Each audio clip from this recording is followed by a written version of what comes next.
महादेव, भगवान शिव, जो निरंतर संपूर्ण विश्व का कल्याण करने वाले हैं, ऐसे देवाधिदेव महादेव की कृपा मुख्य यजमान के रूप में श्री सिद्धार्थ जी गुप्ता, श्री विमल जी त्रिवेदी, श्री ललित जी तिवारी, श्री जितेंद्र जी शुक्ला, श्री पुष्पलता जी श्रीवास्तव, श्री अलका जी श्रीवास्तव, श्री संदीप जी कुशवाहा, श्री शैलेंद्र जी वर्मा, श्री अरुण जी यादव, श्री मानसिंह जी यादव, श्री कमलेश जी त्रिवेदी जी इस कथा के मुख्य यजमान का पद ग्रहण करे हैं और अपने पूर्वजों को पार लगा रहे हैं। ऐसी कृपा बाबा देवाधिदेव महादेव की सभी यजमान परिवार पर बनी हुई है। कथा मंडप में विराजमान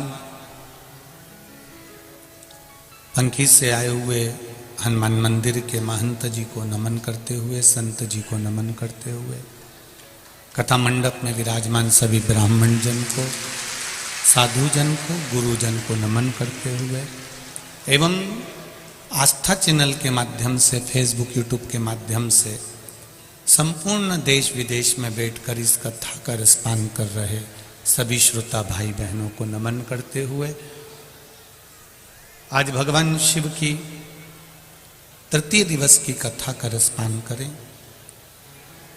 और अपने जीवन को सार्थक बनाएं। इस मनुष्य की देह की पहचान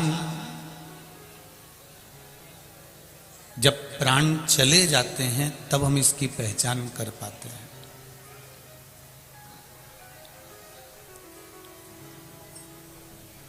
नौकरी रहती है, सर्विस रहती है,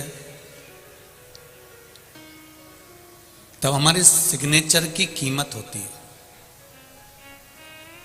जितने लोग भी नौकरी करते हैं, चाहे वो जिस भी जगह पर नौकरी कर रहे हैं, चाहे बैंक में करें, चाहे प्रशासन की कहीं पर भी आप प्राइवेट करें, चाहे सरकारी करें, नौकरी की कीमत जब तक आपकी 60 वर्ष की आयु है, 62-63 की आयु है, जब तक गवर्नमेंट आपको रिटायर नहीं करती तब तक आपके कीमत, सिग्नेचर की कीमत होती है। बोलो रीजी जियो, सही है। उस साइन की, उस सिग्नेचर की कीमत है। और रिटायरमेंट होने के बाद आप उसी कुर्सी पर जाकर बैठोगे तो कोई बैठने नहीं देगा। रिटायरमेंट होने के बाद में आप अगर वहां जाकर सिग्नेचर भी करोगे तो उसकी कोई कीमत नहीं होगी। रिटायरमेंट होने के बाद अपना साइन भी करोगे, उस जगह पर बैठकर घंटों बैठे रहोगे तो भी कोई कीमत नहीं होगी। अर्थात जब तक आपकी नौकरी है, सर्विस है, 60 वर्ष के, 62-63 के नहीं हो जाते तब तक आपके साइन की कीमत बनी हुई है और उसके बाद में फिर आपके साइन की कोई कीमत नहीं है। जैसे 60 वर्ष की आयु तक, 65 वर्ष की आयु तक नौकरी के समय पर साइन की कीमत होती है, उसी तरह जब तक हमारे भीतर ये 21,600 श्वास रोज निकल रही है तब तक इस शरीर की कीमत है। इसके बाद इसकी कोई कीमत नहीं, इसका कोई महत्व नहीं है। फिर शरीर बेकार हो गया, फिर शरीर की कोई महत्वता नहीं रही। फिर कोई गीता जी का पाठ सुनाए तुम्हारे मरने पर, चाहे कोई रामायण सुनाए, चाहे कोई भागवत सुनाए, चाहे कोई पुराण सुनाए, चाहे तुम्हारे सिर के पास में कोई घी का दिया लगाए, चाहे तेल का लगाए, चाहे तुम्हारे मरने के बाद कोई दही पेड़ा खिलाए, चाहे तुम्हारे मरने के बाद कोई गुलाब जामुन खिलाए, उसकी कोई कीमत नहीं। अपने जीते जी ये श्वास के चलते चलते भगवान की भक्ति को धारण करिए। काम करते रहो, नाम जपते रहो, भोला मिलेगा जरूर, कभी ना कभी वो मिलेगा। आप अपनी एक एक श्वास की कीमत को समझिए, अपनी एक एक श्वास की कीमत को जानिए, क्योंकि यह श्वास कोई हल्की फुल्की नहीं है।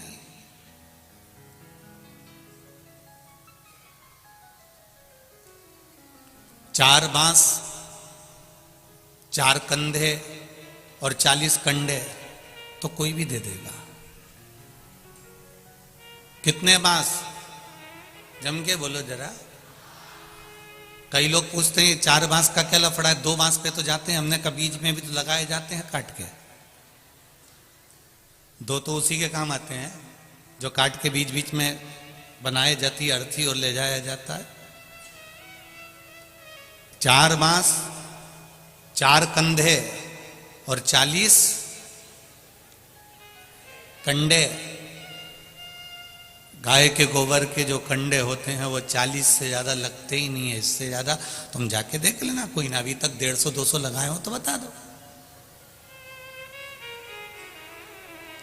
यहां तो अर्थी जलाने वाले, चिता जलाने वाले भी इतने चतुर होते हैं कि वो अंदाजा लगा लेते हैं, अरे हल्की बॉडी है, लिया 2 कुंटल लकड़ी बस बहुत है, और कंडा लिया 25-50 बस बहुत है, हो गया। लिया 10-20 कंडा उठा।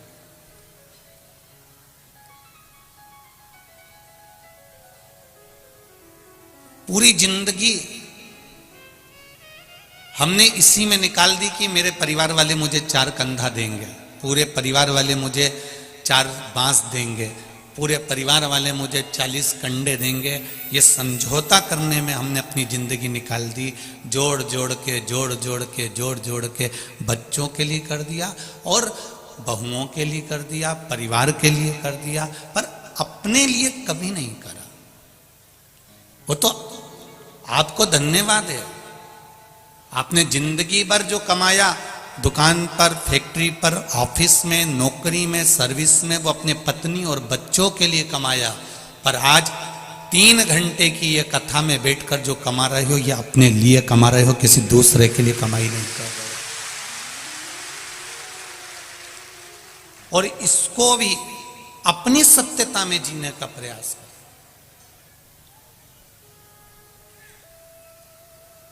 अपने आनंद के साथ जीने का प्रयास करें। बड़ी मुश्किल से नर तन मिला,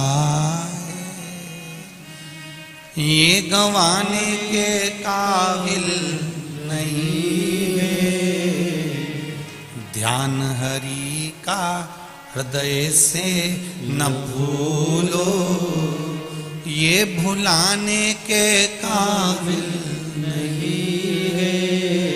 इतनी मुश्किल से ये मानव की देह मिली है, इतनी मुश्किल से ये मनुष्य का शरीर मिला है, और इसको हम यूं ही गंवा दें तो हमारा जीवन व्यर्थ है। पड़ोसन के यहां बैठो ना तो सोचना कि आज मैंने अपना समय बर्बाद कर दिया। रिश्तेदारों के यहां बैठो तो समझ लेना कि आपने अपना समय बर्बाद कर दिया। कहीं गलत जगह पर बैठो तो समझ लेना कि समय बर्बाद कर दिया। पर कभी टीवी खोलकर आस्था चैनल के सामने शिव महापुराण की कथा या पंडाल में बैठकर या मोबाइल के सम्मुख में कथा सुनो तो समझ लेना कि मैंने कौन सा पुण्य करा था जो आज मेरे सामने ये शिव महापुराण की कथा सम्मुख में आ गई। हमारी कीमत भगवत भजन से। अभी तुम यहां से निकलो, बाहर जाओ, बहुत सारी दुकान लगी हैं। चाय पूछना कितने की है, कितने की चाय? 10 रुपए की। ओहो,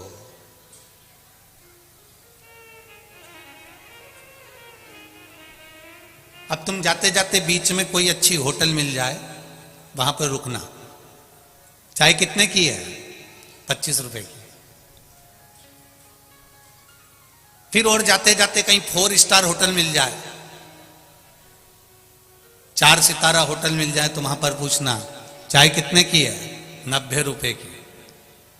फिर कोई 5 स्टार होटल जहां वीआईपी जाता हो, वहां जाकर पूछना चाय कितने की है? 200 रुपए की। जो चाय, अब उसने कोई अलग से तुम्हारे लिए 200 रुपए में कहीं केसर और पिस्ता तो नहीं डाला होगा चाय के अंदर।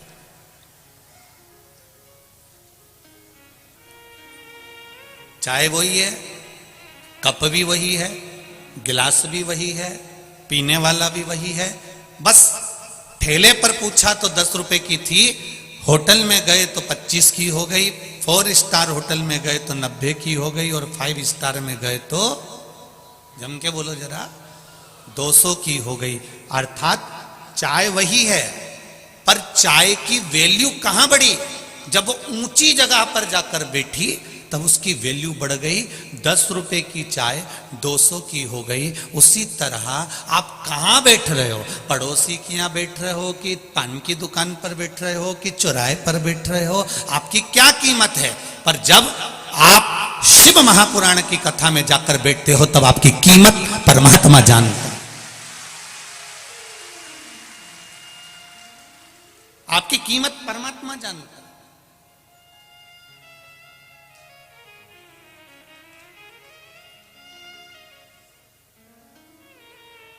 कोई नेता आए तो भी लोगों की व्यवस्था रहती है, कोई राजनेता आए तो भी लोगों की व्यवस्था रहती है, कोई कलाकार आए तो भी लोगों की व्यवस्था रहती है। पर आज अगर किसी रूप में भी यहाँ पर सेवा में आप लोग लगे हुए हो तो जरा भगवान को धन्यवाद देना कि कौन सा पुण्य करा था मैंने, जो मेरी नौकरी को, मेरी सर्विस को इतने साल हो गए पर शिव महापुराण की नौकरी करने की मौका नहीं मिला, और आज भगवान ने शिव पुराण की नौकरी में लगाया।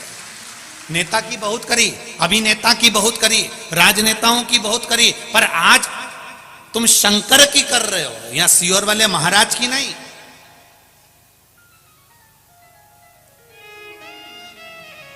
ये मेरी बेटियां, ये मेरी बहनें, ये मेरी माताएं सेवा में लगी हुई हैं, कार्यकर्ता सेवा में लगे हुए हैं, पुलिस प्रशासन सेवा में लगी हुई है। इनको गौरव महसूस होना चाहिए कि आज मैं जो सेवा कर रहा हूं, अभी ये किसी दूसरे की सेवा नहीं, ये शिव की सेवा है, ये शंकर की सेवा। 7 दिन की सेवा करोगे, सेवा के बाद में क्या मिलता है ये तो मेरा विश्वनाथ, मेरा भोलेनाथ जाने, इसका तो अंदाजा हमको भी नहीं। क्या सेवा का फल मिल सकता है ये मेरा शंभू जाने, ये मेरा त्रिकालदर्शी। एक पत्र आया है, देखिए उस पत्र में कोई डॉक्टर साहब ने पत्र लिखा है।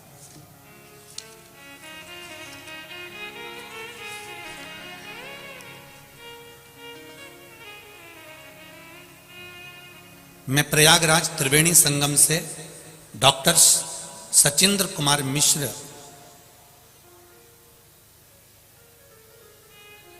पुत्र श्री कमलेश नारायण जी मिश्र निवासी 94A12 राजीव नगर प्रयागराज से उत्तर प्रदेश से हूं। कहीं बैठे हैं डॉक्टर साहब तो हाथ हिलाइएगा।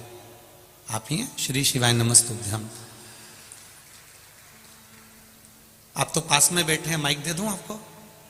दे दो जरा। क्या होता है, दूर कोई बैठा रहता है तो माइक पहुंचने में टाइम लगता है, इसलिए हम लोग नहीं पहुंचाते आजकल।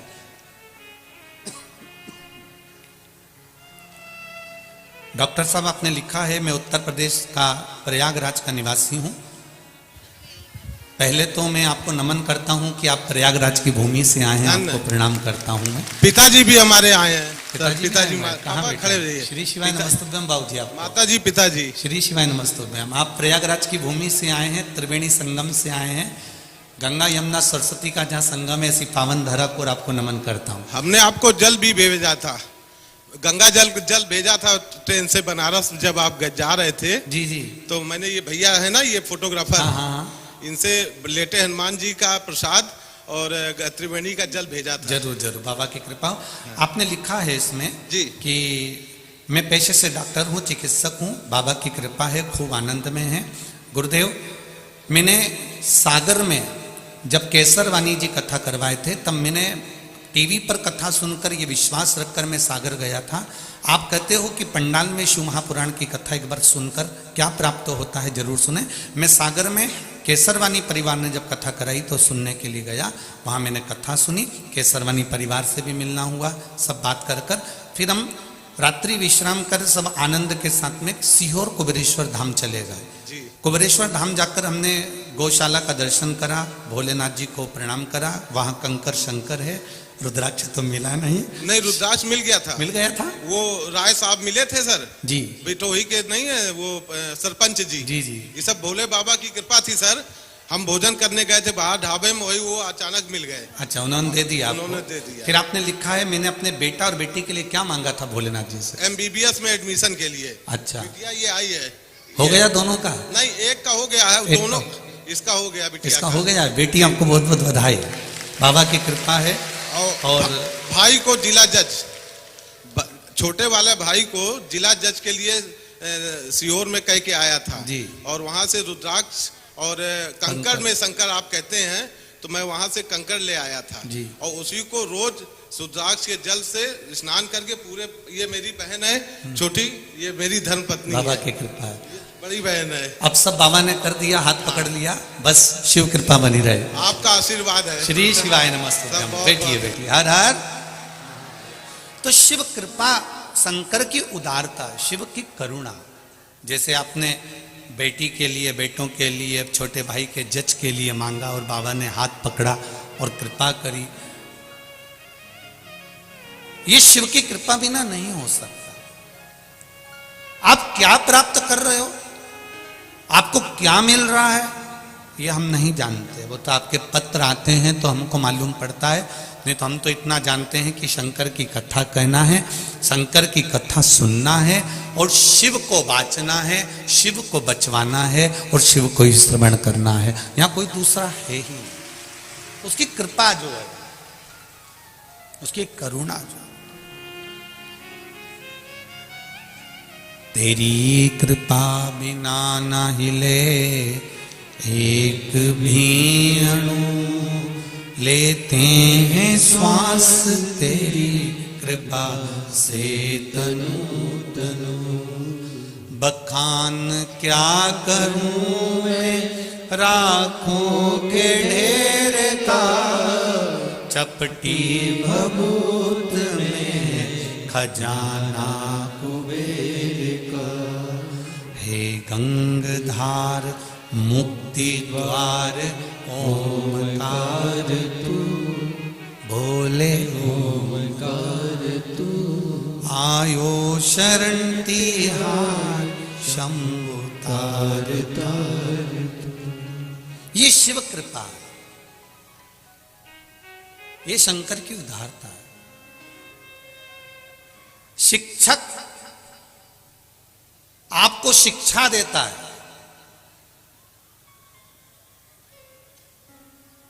गुरु आपको दीक्षा देता है।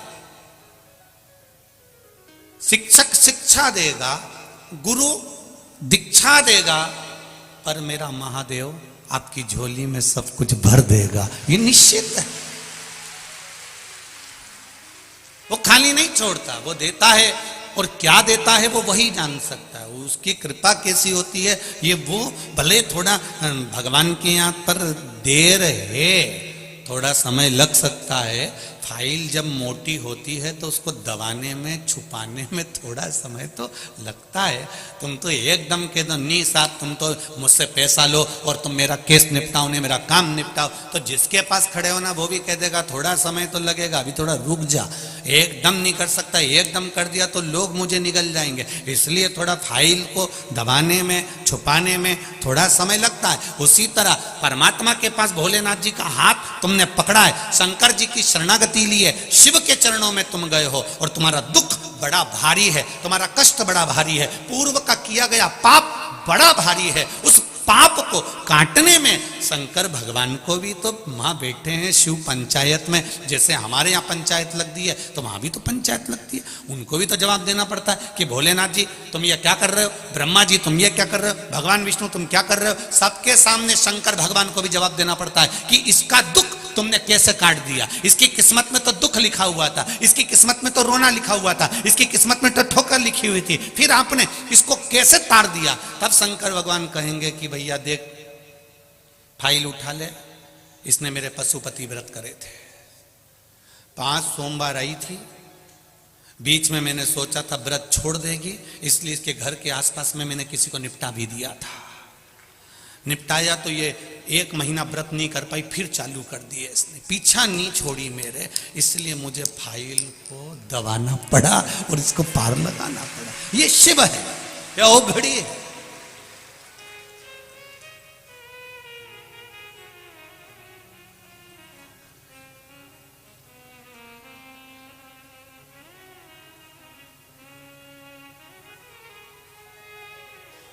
एक व्यक्ति वो होता है जो दूध की थैली वाले के यहां जाता है दूध की थैली लेने के लिए। ए भैया दूध की थैली दे दे जरा, 20 रुपए ले, 25 रुपए ले, 50 रुपए ले, दूध की थैली दे। एक व्यक्ति वो होता है जो दूध की थैली वाले के यहां जाता है, दूध की थैली लेकर आता है। और एक व्यक्ति वो होता है जो गाड़ी लेकर निकलता है, दूध की थैली वाली के रुकता है, 50 रुपए जमा करता है, घर पे देते हुए जाना। अब थैली वाला अलग से एक थैली निकाल के रखेगा, उसको यही टेंशन है कि भेरू के घर पे पहुंचाना है, उसको टेंशन लगी। उसने कोई जा रहा था, उससे पूछा तू वहां जा रहा है क्या? नहीं मैं तो इधर जा रहा हूं। फिर उसने पूछा तू जा रहा है क्या? नहीं मैं उधर नहीं जा रहा। आखिरी में दुकान बंद करने का समय आ गया तो उसने सोचा कहाँ की आफत मैंने ले ली, पर थैली तो दे के आना पड़ेगा क्योंकि 50 रुपए दे के गया है सुबह से। फिर उसकी थैली वो खुद गाड़ी उठाया और आखिरी में अपनी दुकान को बंद कर छोड़ के उसके यहाँ थैली देकर आया। अगर आपने एक बार पशुपति व्रत कर लिया है तो ये याद रखना कि थैली तो घर पे आकर देगा, ये निश्चित है। दुख तो मिटाएगा, ये कष्ट तो मिटाएगा, ये आएगा, ये निश्चित है। पर वो कब आएगा मिटाएगा ये उसको मालूम है। दुकान जब बंद करेगा, जब वो अपना काम पूरा कर लेगा, जब वो जान जाएगा तभी तो पहुंचेगा ना, तभी तो वो पहुंचेगा।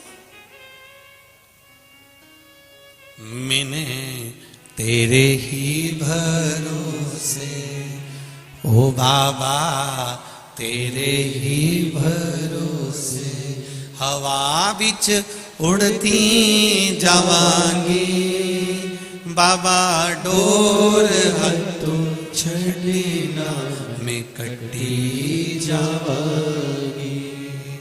भोले मेरे पतन शंभो मैं तेरी पतन।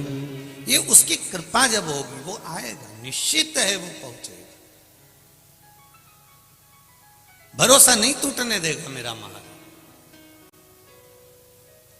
हमारा जीवन, पूर्ण जीवन में हम 4 बांस 4 कंधे और 40 कंडे के चक्कर में पूरी जिंदगी निकाल दी है। पर निवेदन है उस जीवन को निकालो, पर उस जीवन को भक्ति के साथ निकालो। जितना हो सकता है भजन के साथ, शिव स्मरण के साथ, शिव कृपा के साथ में, भगवान शंकर की अविरल भक्ति के साथ निकालो। सती मैया माता प्रसूति के गर्भ से जन्मी थी। शिवजी के साथ उन्होंने विवाह किया था। दक्ष प्रजापति ने कन्यादान किया था।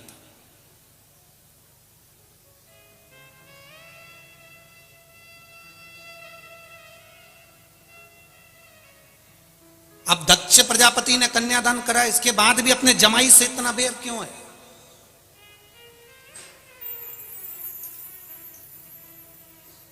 कंस ने अपनी बहन की शादी करी, सारा खर्चा उठाया, उसके बाद अपनी बहन से बैर इतना रखा कि अपने भांजों की हत्या करने लगा। सुनिए ना भागवत जी, कारण क्या था? केवल एक आकाशवाणी हुई थी और उस आकाशवाणी में कह दिया गया था कंस, इस देवकी का 8वां पुत्र तेरी मृत्यु का कारण बनेगा, 8वां पुत्र तेरी मृत्यु का कारण बनेगा। 8वां पुत्र, जरा विचार करिए।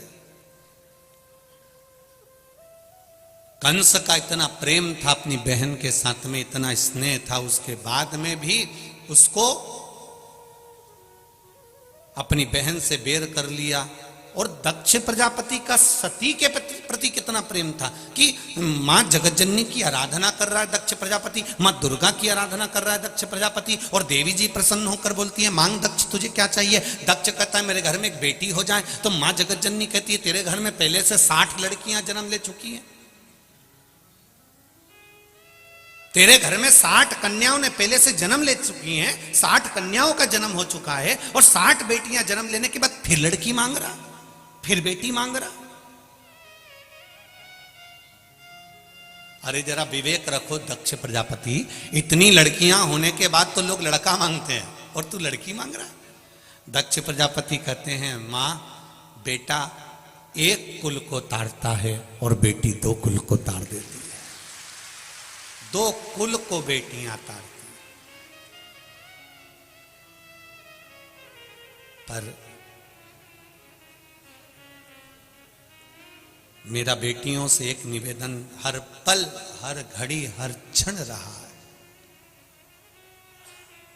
जिन माता और पिता ने तुम्हारी परवरिश में पूरी जिंदगी निकाल दी, तुम्हें अच्छा कॉलेज, अच्छा स्कूल, अच्छी एजुकेशन दी है, कपड़े पहनने के लिए मना नहीं करा,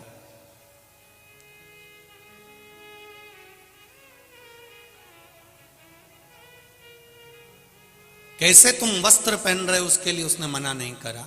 बस मेरा बेटियों से इतना सा निवेदन है कि अपने माता पिता को कन्यादान का मौका जरूर देना, उसको वंचित मत रख देना, उसको कन्यादान का मौका दीजिए।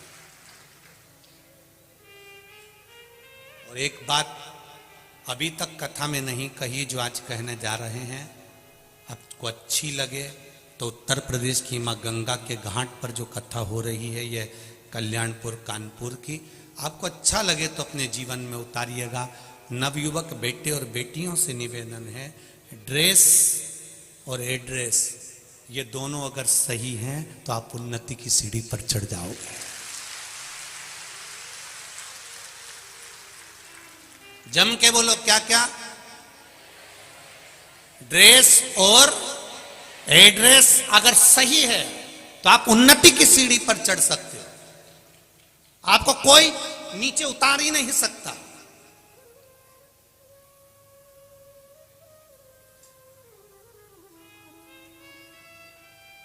आपका ड्रेस और एड्रेस अच्छा रखिए, सही रखिए, आप उन्नति की सीढ़ी पर चढ़ते जाओगे।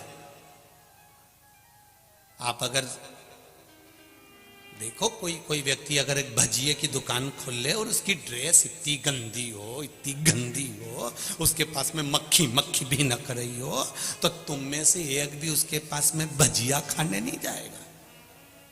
और अगर वही भजिए की दुकान पर उसने ड्रेस अच्छी पहन के रखी है, भले छोटी सी दुकान है, ठेले की दुकान है, और भोजन बना रहा है, भजिया बना रहा है और कोई मक्खी नहीं और सब अच्छा है, तो फिर ढेर भीड़ लगी होगी। किसी किसी ठेले पर, चाट की दुकान पर ढेर भीड़ लगी होती है, क्योंकि वो सफाई से रह रहा।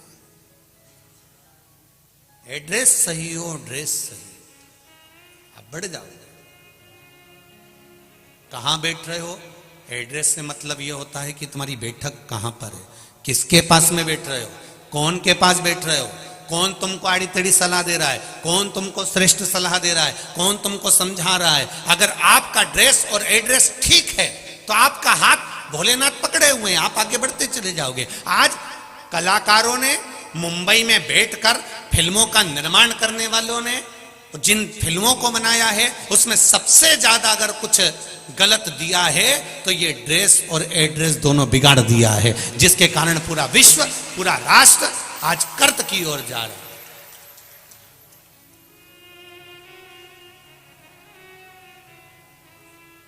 हम उसको संवारे थोड़ा सा, हम उसको जाने।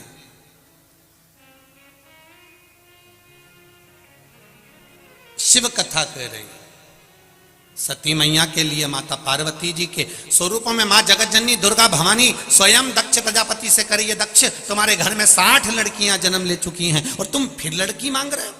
दक्ष कहते हैं मुझे बेटा नहीं चाहिए। बेटा अगर घर में हो भी जाएगा तो वो कौन सा मुझे साध लेगा। तुम्हारे घर में भी तुम्हारा बेटा रह रहा है, तुम्हारे घर में भी तुम्हारा बेटा रह रहा है, शादी हो गई, विवाह हो गया, सब कुछ हो गया, पोता पोती हो गए। मैं एक एक डोकरी डोकरी अम्माओं से, बुढ़ी बुढ़ी माताओं से पूछना चाहूंगा कि तुम्हारा बेटा और बेटी दोनों की शादी हुई, बेटी पराए घर चली गई, बेटा तुम्हारे पास रह गया। ईमानदारी की बात बताना कि बेटा कितने घंटे तुम्हारे पास बैठकर बात करता है। कम से कम बेटी रोज फोन लगाकर पूछ तो लेती है कि मम्मी तू कैसी है। बेटी कम से कम फोन लगाकर पूछ तो रहती है कि माँ तू कैसी है, पापा को शुगर हो गई है, डॉक्टर को दिखा देना, उनको तकलीफ हो रही है, उनका ध्यान रखना। मम्मी कहे तो मैं आ जाती हूँ, सियोर वाला महाराज की कथा चल रही है कल्याणपुर में, कथा भी सुन लूंगी और तेरे यहाँ पापा को दिखा भी आऊंगी, डॉक्टर को भी दिखा दूंगी। बेटी एक आनंद लेकर बार बार आपको फोन लगाकर कहती है मम्मी मैं आऊं क्या, पापा मैं आती हूं, तुमने दवाई ली कि नहीं ली, तुमने ये करा कि नहीं करा, पापा तुम थक गए हो, दुकान भैया को कह दो संभालेगा, तुम मत जाओ। ये बेटी ज्ञान देती है, पर कभी बेटा तुम्हारे मुख से नहीं कहता कि पापा तुम्हें तकलीफ क्या हो रही है, तुम रात भर से तकलीफ में हो बाबूजी, आपको क्या हो गया बाबा, आपको क्या हुआ माँ, तू रात भर से कांक रही थी, तेरा चेहरा बता रहा है माँ, तू रात भर सोई नहीं है। जो बेटे को करना चाहिए वो बेटी कर रही है। इसलिए दक्ष प्रजापति कर रहे हैं, मुझे बेटा नहीं मुझे बेटी दीजिए जो पल पल में मेरा साथ देने के लिए कदम से कदम मिलाकर खड़ी रहे, ऐसी बेटी मुझे चाहिए। वो बेटी का मुझे जन्म दे दो। मां जगत जननी दुर्गा भवानी कहती है दुनिया बेटा मांग रही और तू बेटी मांग रहा है। दक्ष प्रजापति कहते हैं 60 लड़की ने अगर जन्म लिया है तो उसमें दुख की क्या बात है। दुर्गा जी कहती हैं 60 बेटी का विवाह तो करो, मालूम पड़ जाएगा। 60 लड़की का अगर विवाह तो करो, मालूम पड़ जाएगा। दक्ष प्रजापति ने एक शब्द कहा, मैं दुनिया के प्रत्येक बाप से कहना चाहूंगा, पिता से कहना चाहूंगा। रामकृष्ण परमहंस जी के शिष्य स्वामी विवेकानंद वैष्णो देवी की सीढ़ियां चढ़ रहे थे, और स्वामी विवेकानंद जब वैष्णो देवी की सीढ़ियां चढ़ रहे थे, एक गांव का व्यक्ति अपनी बेटी को कंधे पर बिठाकर ऊपर चढ़ रहा था। स्वामी विवेकानंद ने उस गांव के व्यक्ति से कहा, बाबा तुमको बोझ लग रहा होगा, वजन लग रहा होगा, बोझा लग रहा होगा, लाओ तुम्हारी बेटी को मैं कंधे पर बिठा लेता हूं और वैष्णो देवी के ऊपर मंदिर में दे दूंगा। इतने में एक बुढ़े बाप ने कहा, सुनो स्वामी विवेकानंद, जिस बाप को बेटी बोझा लगती हो वो बाप हो ही नहीं सकता, ये निश्चित है। बेटी कभी बाप पर बोझा नहीं होती। 3 के भाग्य का धन हर व्यक्ति को प्राप्त होता है। पहले नंबर पर बेटी के भाग्य का, दूसरे नंबर पर गौ माता के भाग्य का, तीसरे नंबर पर संत ब्राह्मण के भाग्य का। अगर आपके यहाँ किसी ब्राह्मण ने, किसी संत ने, किसी साधु ने, किसी गुरु ने 1 गिलास पानी भी पिया है तो उसके भाग्य का धन तुमको मिलेगा। तुम्हारे घर में अगर बेटी ने जन्म लिया है तो बेटी के भाग्य का धन तुमको जरूर मिलेगा। बहन बेटियां तुम्हारे यहाँ आ गई, तुमने अपनी बुआ को, अपने आए हुए बहन बेटी को कोई वस्त्र आभूषण दिया है, उसके भाग्य का धन तुमको जरूर मिलेगा। और तीसरे नंबर पर है गौ माता, गाय को अगर 1 रोटी भी दी है तो उसके भाग्य का धन तुमको जरूर मिलेगा। ये 3 के भाग्य का कहीं नहीं गया, ये मिलता जरूर है, प्राप्त जरूर होता है। बेटी का शादी आएगा, बेटी का विवाह आएगा, बेटी की विवाह का समय आएगा, कहां से धन आएगा, कैसी शादी होगी। एक लड़के की शादी कर कर देखना और एक लड़की की शादी में टेंशन बहुत रहता है, पर शादी ऐसी होती है कि परिवार वाले भी कहते क्या जोरदार शादी करी, तो लोग भी कह देते पहले का धन दबा के रखा था। अब इनको यह नहीं मालूम कि बेटी तो खुद धन है, उसके चरण की जो पूंजी है, उसके कदम की जो पूंजी है, उसके पांव की जो पूंजी है, जब जन्म ली है पेट उसने दिया है तो भरण भी वही करेगा। बेटी का जन्म उसने दिया है तो विवाह भी वही करेगा। आप बेटे की चिंता करो, बेटी की चिंता छोड़ दो। वो बस बेटियों से निवेदन है, तुम अपने आप को मजबूत बनाना और किसी आड़े टेढ़े नत्थु खेरे के चक्कर में मत पड़ जाना। बस इतना सा निवेदन है मेरा बेटियों से।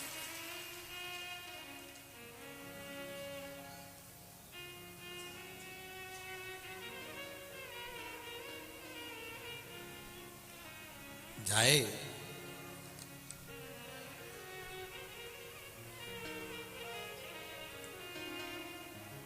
एक तेरे ही भरोसे, मैंने तेरे ही भरोसे, हवा बिच उड़ती जावागे, बाबा डोर हत्तो छड़ी नामे कटी जावागे।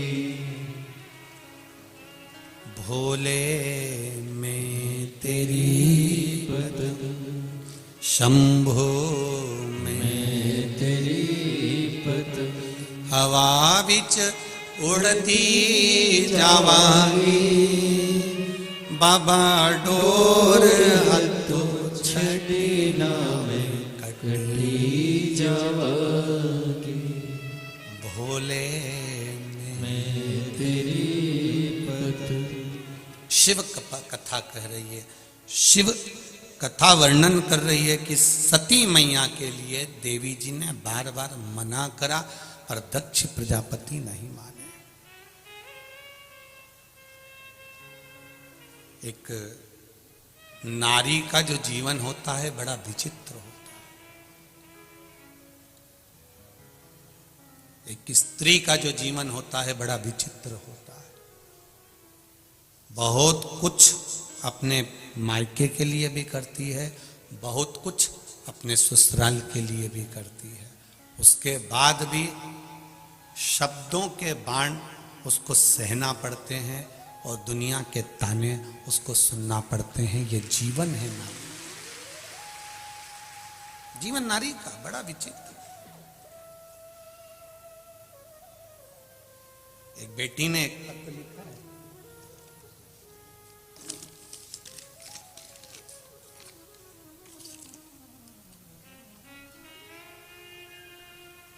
मेरा नाम सरस्वती पटवा है, मैं उन्नाव शुक्लागंज गंगा पार से आई हूं। कहीं बैठी हो सरस्वती जी पटवा तो हाथ जरूर हिलाइएगा। कहीं बैठी हो तो हाथ हिलाइएगा। आप ही हैं, दोनों हाथ हिला देगा। श्री शिवाय। सभी लोग मत हिलाओ, बस केवल जो सरस्वती पटवा है वही हिलाएं। हाँ ठीक है, दिख गई हो बेटा। श्री शिवाय नमस्ते। एक बार फिर से हिला दीजिए। श्री शिवाय नमस्ते। मेरा नाम सरस्वती पटवा है, मैं उन्नाव शुक्लागंज गंगा पार से आई हूं। गुरुजी, नारी का जीवन बड़ा विचित्र होता है। तकलीफ आई जीवन में। मेरे दो गठान दो ही तरफ हो चुकी थी गुरुदेव। एक 5 mm की थी, एक 4 mm की थी। डॉक्टर ने बोल दिया था, पहले भी 2 बार ऑपरेशन हो चुके हैं, अब हिम्मत नहीं थी कि ऑपरेशन करवाऊं। मैंने सोचा कुछ हो, अब मौत ही क्यों ना आए, क्योंकि 2 बार मैं ऑपरेशन करवा चुकी थी। अब ये तीसरी बार ये 2 गांठ सामने आ गई, फिर गांठ हो गई और वो गांठ ठीक नहीं। बड़े डॉक्टरों को भी दिखाया परंतु उसमें कोई आराम नहीं, ऑपरेशन फिर करवाना। गुरुजी, अगस्त सावन के महीने में मैंने शिव महापुराण की कथा टीवी पर सुनी। 1 लोटा जल चढ़ाना और बेलपत्र चढ़ाना शुरू किया। मैं रोज मंदिर जाती और बाबा जी से कहती, बाबा बहुत दर्द होता है, बहुत तकलीफ में हूं बाबा। सियोर वाला महाराज कहता है कि आप बच्चों की तरह परवरिश करते हो बाबा, मुझे संभाल लो, मुझे बहुत तकलीफ है बाबा। मैं किससे कहूं बाबा, मुझे रोग बड़ा है, कष्ट बहुत है बाबा। अब ऑपरेशन नहीं करा सकती मेरे शरीर का, आप मेरे अंदर की जो गांठें हैं दोनों को गला दो बाबा। गुरुदेव रोज रोती थी बाबा के सामने, ठीक कर दीजिए ना बाबा। भोले बाबा को 1 लोटा जल चढ़ाना चालू करा। बाबा को एक बेलपत्र जो चढ़ी मिल जाती थी उसी को उठा कर ले आती थी। और आप कहते हो ना गुरुदेव की प्रसाद समझकर, औषधि को मांग कर खाना है, मैं औषधि मांग कर लाती थी। बाबा की कृपा हो गई गुरुदेव, अब मेरी दोनों गठाने गायब हो गई हैं और दर्द बंद हो गया है। मैं बाबा को धोख लगाने आई हूं। बैठिए बेटी, सरस्वती जी पटवा बैठिए। श्री शिवाय नमस्ते। शिव कृपा होती है ऐसी। पत्र भेजा है आपने, बोलना है, थोड़ा समय लग जाएगा बाबू, जल्दी हो दो जल्दी। कथा बहुत सारी रह जाती है ना माइक पे बोलने के चक्कर में। चल जल्दी पहुंचाओ, जल्दी। कार्यकर्ता जल्दी भेजिएगा, एक के पीछे एक देते जाओ, पहुंच जाएगा। मेरे बाबा ने लाज रखी है, ऐसा मेरा ओघड़दानी, ऐसा मेरा त्रिकालदर्शी, ऐसा मेरा शिव, ऐसा मेरा कैलाशी, ऐसा मेरा अविनाशी है। अब दिल से पुकारो उसको, अब दिल से कहो उसको, जब आप दिल से पुकारोगे, दिल से कहोगे, आप हृदय से उसको निवेदन करोगे, वो सुनेगा जरूर। ऐसा नहीं कि नहीं सुनेगा। श्री शिवाय नमस्ते। गुरुजी श्री शिवाय नमस्तुभ्यम। बाबू क्या नाम है आपका? मेरा नाम कृष्ण कुमार शर्मा है। कहाँ से आए बाबू? मैं यहीं कानपुर श्यामनगर का निवासी हूँ। जी, गंगा मैं तट के हैं, आपको नमन करता हूँ। गंगा तटवासियों को सबको प्रणाम मेरी ओर से। एक बहुत छोटा सा संस्मरण में बस कहना चाहूंगा। मेरे बाबा की ऐसी दया है जी। एक बार मैं मंडी गया था कुछ सामान लेने, मेरी गाड़ी का पेट्रोल खत्म हो गया। मैंने अपने छोटे भाई को बुलाया कि आ करके मुझे कुछ पैसे दे दे तुम्हें, क्योंकि पर्स घर पे भुलाया था। वो अपना पर्स लेकर के आया और उसने मुझे पैसे दिए। मैं चला गया, उसका पर्स वहीं गिर गया कहीं मंडी में ही जी। मैं घर वापस आ गया। इसके बाद वो ढूंढने लगा कि पर्स कहाँ है। उस पर्स में काफी डॉक्यूमेंट थे, पैसे तो थे ही थे, काफी डॉक्यूमेंट ऑफिस के थे जी। तो उसी समय ये अष्टमी का व्रत कराया था आपने। सोमवार के अष्टमी का जी, सोमवार का अष्टमी का, और वो पार्थिव शिवलिंग का निर्माण। अच्छा, पार्थिव शिवलिंग निर्माण। जी, जी जी वो हमने और मेरी ये पत्नी खली हैं और मम्मी भी हैं। जी जी। इन लोगों ने सबने मिलकर किया। तो ये लोग तो रोने लगी और भाई रोने लगा कि अब मेरा होगा क्या, कई सालों का डाटा मेरा निकल गया। जी। तो मैं तो गाड़ी निकाल के मुझे कुछ सूझा नहीं, मैं बाहर चला गया और उसी जगह मैंने कहा ढूंढूं, और रास्ते में एक भोलेनाथ का मंदिर पड़ा। मैंने वहां 2 मिनट खड़े होकर कहा बाबा अब तो बड़ी बदनामी होगी, क्योंकि घर में माँ ने और पत्नी ने जो आपका अभिषेक चल शिवलिंग रहा है। निर्माण किया है जी। और इसकी वजह से अब आप जानो आप ही के ऊपर सारी बात आनी है, निश्चित समझ लो। और मैं तो जा रहा हूँ, आप समझो।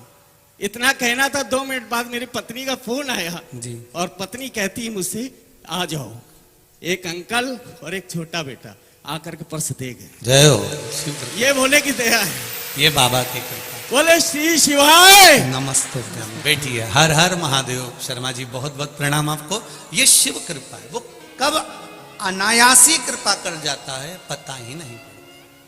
आप तो उसके मंदिर के सामने खड़े होकर आपने उसको कह दिया कि घर में पार्थिव शिवलिंग का निर्माण हो रहा है, और अगर इतना दुख रहेगा तो संभाले, पकड़ लो हाथ त्रिपुरारी, नहीं तो डूब जाऊंगी, हमारा कुछ ना बिगड़ेगा, तुम्हारी शान जाएगी। हमारा क्या बिगड़ने वाला है?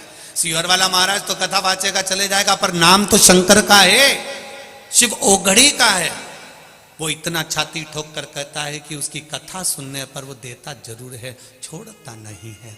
फिर कहूंगा उसकी कृपा कोई साधारण नहीं होती।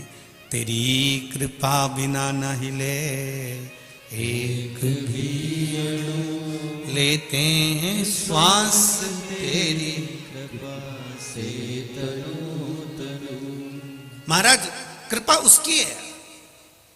आप पेट की चिंता छोड़कर परमात्मा की चिंता करिए, फिर निवेदन करूंगा। पेट भरने की जवाबदारी उसकी है, वो भरेगा।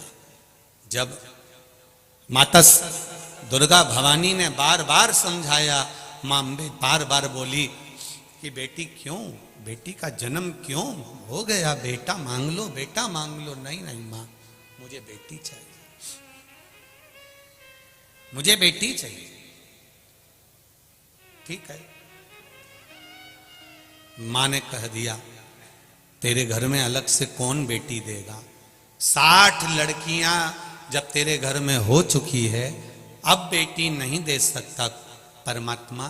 तब भगवान कह रहे हैं कि दक्ष प्रजापति कर रहे हैं एक बेटी और दे दो। तब मां कहती है मैं खुद सती बनकर तेरे घर में जन्म लेने वाली हूं, मैं खुद आ जाऊंगी। अब ध्यान देना जरा कथा की ओर। दक्ष प्रजापति ने मां जगदंबा से खुद बेटी मांगी।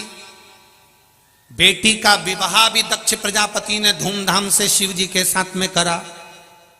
दक्ष प्रजापति ने बेटी का कन्यादान भी दिल से करा।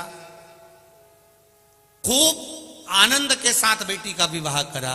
फिर ऐसी कौन सी बात हो गई जो बेटी का जो पति है वो इसको बुरा लगने लगा, दक्ष प्रजापति को बुरा लगने लगा? ऐसा क्या काम हो गया? जब बेटी माता के रूप में आई, दक्ष प्रजापति को मालूम है, मां से बेटी का रूप मांगा, ये भी दक्ष प्रजापति को मालूम है। शिव जी के साथ बेटी भी आई, ये भी मालूम है। फिर आखिर ऐसा कौन सा काम हो गया था, एक कर्म कौन सा हो गया जो जमाई बुरा हो गया?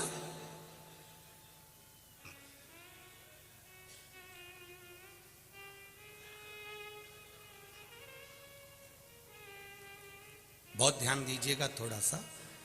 आपकी नी बने ना किसी से तो थोड़ी सी दूरी बना लो, मना नहीं है, पर गलत बोलकर, गलत कर कर आप किसी का साथ बुरा मत करो। थोड़ी दूरी बना लो, चल जाएगा। अगर थोड़ी सी दूरी बन गई ना तो भी काम चलेगा, पर आप किसी का बुरा मत सोचो और बुरा मत करो। किसी ने आपका अगर आपसे नहीं बन रहा है, आपसे नहीं बातचीत है, आपसे नहीं उसका प्रेम स्नेह, तो आप थोड़ा दूरी बना लो। ठीक है भैया, राम राम साहब, जय जय श्री कृष्णा, जय श्री हरे, हर हर महादेव, श्री शिवाय नमस्तु। थोड़ी दूरी बना लो, पर व्यवहार खराब मत करो, बात खराब मत करो। दूरी बना ली, चल जाएगा। थोड़ा दूर हट गए, चल जाएगा। थोड़े दिन के बाद में फिर हो सकता है कि एक हो जाओ, पर अगर बात विवाद हो गया, बहुत अपशब्द निकल गए मुख से, तो ध्यान देना कि बंदूक की गोली का घाव तो भरा जाता है, पर इस जिब्या की गोली का भाव नहीं भराता, उसका घाव नहीं भराता। ये जीवान से जो बोला जाता है ना, इसका घाव बड़ा तीखा होता है। बहुत ध्यान दीजिए, वाणी ऐसी बोलिए जो मन का आपा खोए, पर आज के जमाने में वाणी ऐसी बोलिए जो जम के झगड़ा, पर उससे मत बोलिए जो तुमसे तगड़ा। आज का जमाना थोड़ा सा उल्टा है कि लोग थोड़ा ध्यान नहीं दे पाते, बस बोलना है। गुस्सा तो ऐसा भरा हुआ है, क्रोध इतना भरा हुआ है व्यक्ति में कि एक सेकंड में तन्न फन, और 1 मिनट का गुस्सा आता है, 2 मिनट का, 5 मिनट का आता है। उतने से गुस्से में वो ऐसा काम कर जाता है कि 10-15 साल तो उसका केस लड़ने में निकल जाता है, और बाकी के 10-15 साल उसके जेल में निकल जाते हैं। एक गुस्सा कितनी देर का आया, क्रोध कितनी देर का था, मात्र 5 मिनट 10 मिनट का। 10 मिनट में वो अंदर गया, तलवार लाया, चक्कू लाया, डंडा लाया, बंदूक लाया और सत्य मारा। कितनी देर लगी, अरे बोलो तो जम के, 10 मिनट 20 मिनट पूरे लोग समझा रहे, अरे गुस्सा ठंडा करो, गुस्सा ठंडा करो, शांति रखो, समझाए, पूरे घर के लोग समझाए, पर ये तो और उछले, और ले आया अंदर से डंडा और चक्कू ने ये न वो, और अंदर घोप दिया। अब कितनी देर लगी, मात्र 15 मिनट, 10 मिनट, 20 मिनट के गुस्से ने बर्बाद कर दिया। ले गए पकड़ के, 4-5 साल केस चलता रहा, फिर आखिरी में 8-10 साल जेल में पड़े रहे। अब अंदर पछता रहे और कहते फिर रहे, राजीनामा करवा लो, राजीनामा करवा लो, राजीनामा करवा लो। पूरा मोहल्ला कह रहा था कि गुस्से पे संयम रखो, क्रोध पर संयम रखो। और हम जिस भी जगह पर कथा करने जाते हैं, पूरी समिति को हम बार बार एक ही बात कहते हैं, चाहे वो जे लोग कथा लेने आए हो तो इनको भी हमने एक ही बात कही होगी कि अपने क्रोध पर संयम रखकर कथा करवाना, तो कथा सफल हो जाती है। जरा जरा सी देर में तन्न फन ये पड़ा और वो चले, तो ऐसे में कथा होना बड़ा कठिन पड़ जाता। अपने क्रोध पर संयम, क्रोध पर संयम।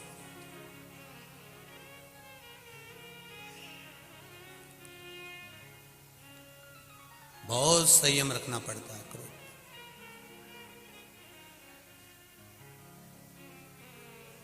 जब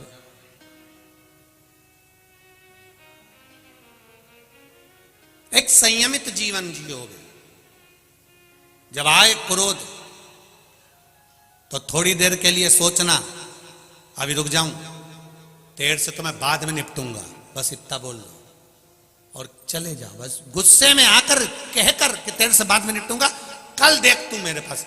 और क्रोध को कल पर टाल दो।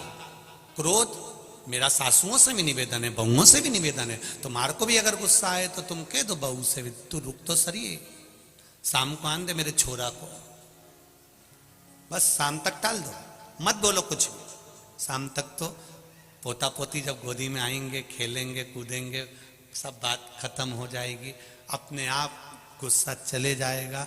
पति से अगर उसके बोल भी दिया तो भेरू तो कौन सा बोलने वाला है, तो कौन सा बोल, तो धीरे धीरे गुस्सा गया। और बहुओं से भी निवेदन, अगर आपको भी क्रोध आए ना, थोड़ा देर टाल दो, मैं चली सोने, तुम बड़बड़ाती रहो और मैं जा रही, और कमरे में जाओ, दरवाजा आराम से मंगल बंद करके, लड़के अगर जा रही हो तो आलू का पराठा बना के ले जाओ और कमरे में आराम से टमाटर की लोंजी के साथ खाओ। अंदर बाहर जो हुआ उसको यहां से निकालो। अपन तो बड़ी आलू का पराठा कितना जोरदार है और टमाटर की लोंजी कितनी जोरदार, खाओ पियो। अच्छा, थोड़ा क्रोध पर संयम रखिए, थोड़ा।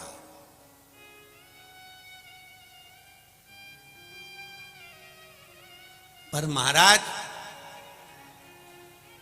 खाए बिना रह जाऊं, आगे बोलना जरा। ये देखो कितनी जल्दी बोली, खाए बिना रह जाऊं पर बोले बिना नहीं रह सकते। बस यही तो आफत है, सबसे बड़ी दिक्कत तो यह जीवान की है।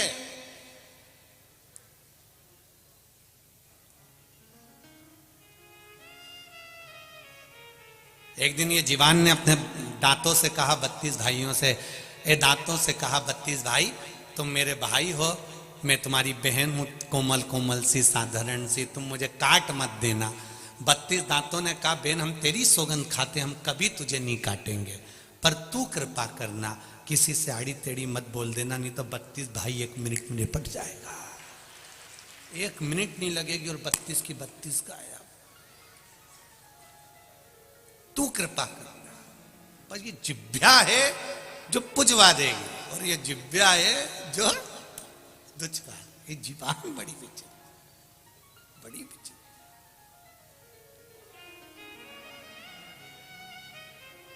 इसीलिए बार बार हर पल, हर घड़ी, हर क्षण हम उस शिव को याद कर कर भाव महाराज।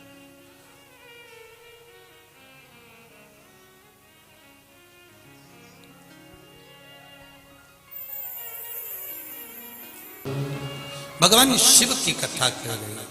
सती मैया भगवान दक्ष प्रजापति के यहां पर जन्म ले ली। दक्ष के घर में, राजा दक्ष के घर में सती माता का जन्म तो हो गया। जन्म लेने के बाद माता सती शिव की आराधना करने लगी। उनका विवाह भगवान शंकर के साथ हो गया। शिव जी के साथ में जब विवाह हो गया, आनंद में रहने लगे सब। अब जरा ध्यान देना कि जमाई बुरा कैसे हो गया वो समझ ले थोड़ा सा। आप बहुत अच्छे हैं, आप बहुत श्रेष्ठ हैं, आप बहुत अच्छे हैं, पर कोई कोई व्यक्ति ऐसा होगा जिसकी निगाह में आप हमेशा बुरे की बुरे ही रहेंगे। आप उसके लिए जान भी निकाल के रख दोगे तो भी उसकी दृष्टि में आप कभी अच्छे नहीं हो सकते।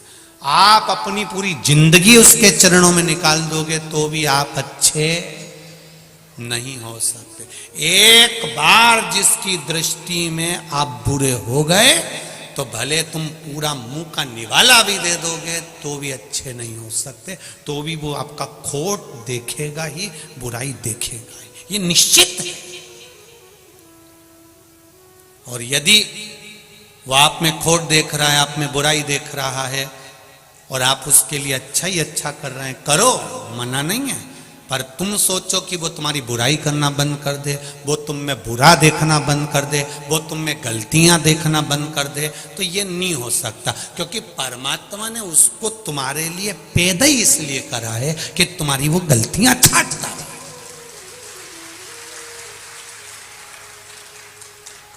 ऐसे कई लोग हैं, आप उनको प्रणाम कर लो, दंडवत कर लो, नमन कर लो, आप उनको सब कुछ कह लो, आप उनके लिए जान निकाल दो, उसके बाद भी वो 24 घंटे में पूरी कथा में यही ढूंढते रहेंगे कि गलती कहां करे और अपन को कहां पकड़ना है। बस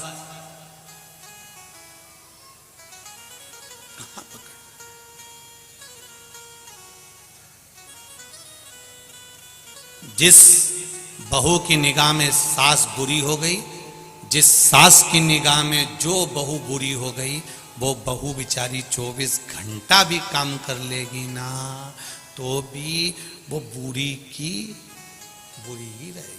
तुम भले आगे बढ़ बढ़ के सब कर लो, तुम भले शादी में आगे बढ़ बढ़ के काम कर लो, तो भी किसी की निगाह में अगर तुम बुरे हो गए हो तो वो यही देखेगा कि आगे बढ़ बढ़ के काम कर रही, जरूर मायरे में जो साड़ी आ रही होगी ना 2-4 निपटा जाएगी। उसकी दृष्टि में तुम गलत हो गए ना तो कभी ठीक देख ही नहीं सकता। आप पूरा जान निकाल दो उसके लिए, पूरा प्राण निकाल दो आप उसके लिए, नहीं देखे। वो बुरा देख लिया उसने तो बुरा ही रहेगा, पर यह नहीं है कि हमको उसका बुरा करना। शिव महापुराण की कथा कहती है भगवान विष्णु ने भगवान शंकर के पास में जहर भेज दिया, विष।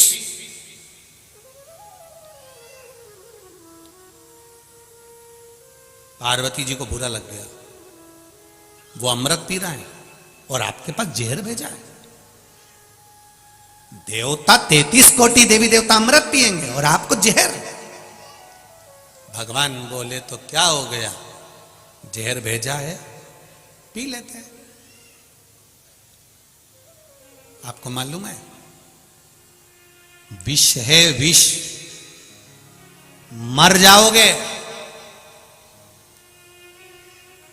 शंकर भगवान ने अपनी अर्धांगिनी को जो कहा है, संसार की सारी अर्धांगिनियां इस बात को अच्छे से सुन लेना। पार्वती जी कह रही है विष पियोगे मर जाओगे। शंकर भगवान कहते हैं जब मैंने तेरे साथ में 7 फेरे लिए थे, तेरे गले में मंगल सूत्र बांधा था,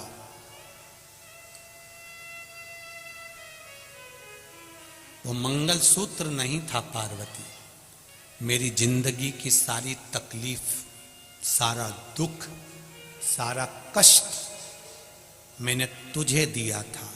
इसलिए भारत की भूमि पर पुरुष जितने व्रत नहीं करते उससे ज्यादा माताएं करती हैं, क्योंकि पति का दुख भी उसके खाते में होता है। करवा चौथ का व्रत पति नहीं करता, हाँ कहीं कहीं का कर लेता हो तो बात दूसरी है, वो भी हम मना नहीं करेंगे हो। पर पति अगर व्रत करता होगा तो हमको तो ये भी सोचने में आता है कि पत्नी चलनी में मुंह देखती होगी या काय में देखता होगा, वो भी एक थोड़ा सोचने वाली बात जरूर है। पर हम शिव जी कह रहे हैं पार्वती से, पार्वती फेरे के समय पर जब छठा फेरा होता है और छठे फेरे के बाद में जब 7वां फेरा होता है, उस छठे फेरे को उलट पटे का फेरा कहते हैं। यहां जितने बैठे होंगे उनको ध्यान में होगा, छठे फेरे को उलट पटा का फेरा कहते हैं। अभी तक लड़की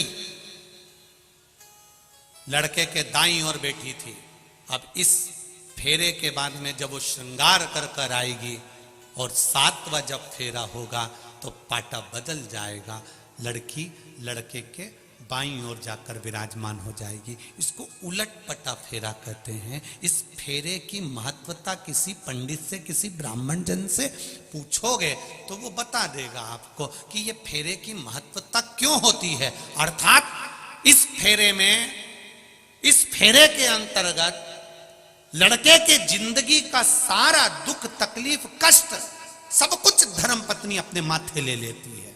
इसलिए जब दुख की घड़ी आती है तो धर्मपत्नी अपने पति को एक ज्ञानी बनकर ज्ञान भी दे देती है। तुम चिंता मत करो, हो गया ना कर्जा, धीरे धीरे चुकेगा, टेंशन लेने की जरूरत नहीं है, आप तो अपना कर्म करो, देखा जाएगा। मेरी रकम पड़ी है ना, वो दिया। धर्मपत्नी विल पावर मजबूत करती है, धर्मपत्नी बल देती है। क्यों टेंशन लेते हो, मैं बैठी हूं ना, मैं चलती हूं ना तुम्हारे साथ में, मैं आगे बढ़कर काम कर दूंगी, तुम चिंता मत करो। तुम लगाओ दुकान, मैं बर्तन धो दूंगी, तुम लगाओ ये काम, मैं तुम्हारे साथ कदम से कदम मिलाकर काम करूंगी। वो होती है धर्मपत्नी। शिव जी ने अपनी पत्नी से कहा विष मेरे लिए आया है, मैं पीऊंगा, मर जाऊंगा, तो क्या तुम मुझे देखती रहेगी? धर्म पत्नी कहती है तो मेरा क्या काम है। पति कहता है अनसुईया पति को लेकर आ गई, सावित्री यम की केस से लेकर आ गई, तो तू तेरे पति को मरता हुआ देख लेगी। पार्वती जी कहती अब विष अच्छे से पियो, तुम जरा पियो पियो, मैं निपट लूंगी सब। शंकर भगवान ने विष का प्याला लिया, शिव जी ने विष पीना चालू करा, पार्वती मैया श्वास में से प्रवेश कर गई, कंठ पर जाकर बैठ गई, पूरा विष निकल गई, पूरा विष निकल गई।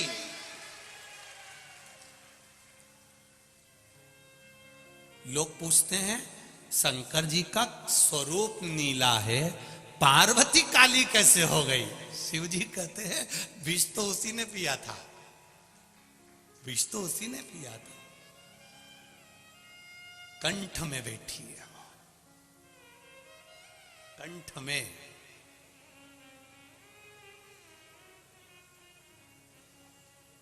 भीतर बैठकर विष शिव जी ने पिया। शंकर जी ने पार्वती से पूछा, पार्वती विष मेरे गले में है। पार्वती जी कहती हैं मैं भी आपके कंठ में ही हूं, आपने मेरे कंठ में मंगल सूत्र बांधा था, आपके कंठ में मैंने माला पहनाई थी, वो माला साधारण नहीं थी, तुम्हारी पार्वती तुम्हारे साथ कदम से कदम मिलाकर खड़ी, कदम से कदम मिलाकर। एक धर्म पत्नी का सबसे बड़ा धर्म है, पति अगर गलत मार्ग पर जा रहा है, व्यसन में जा रहा है, मदिरापान में जा रहा है, मांसाहार में जा रहा है, जुए में जा रहा है, वेश्यावृत्ति में जा रहा है, धर्म पत्नी का फर्ज है उसको सुधारने का प्रयास करो। ये नहीं कि मायके में जाके बैठ जाऊंगी तो ये सुधर जाएगा। वो सिंदूर चढ़ा हुआ अभी तक बटुक भैरू था, तू गई तो काल भैरव बन जाएगा। उसको सुधारने की जवाबदारी तुम्हारी भी है, उसको संवारने की जवाबदारी तुम्हारी भी है।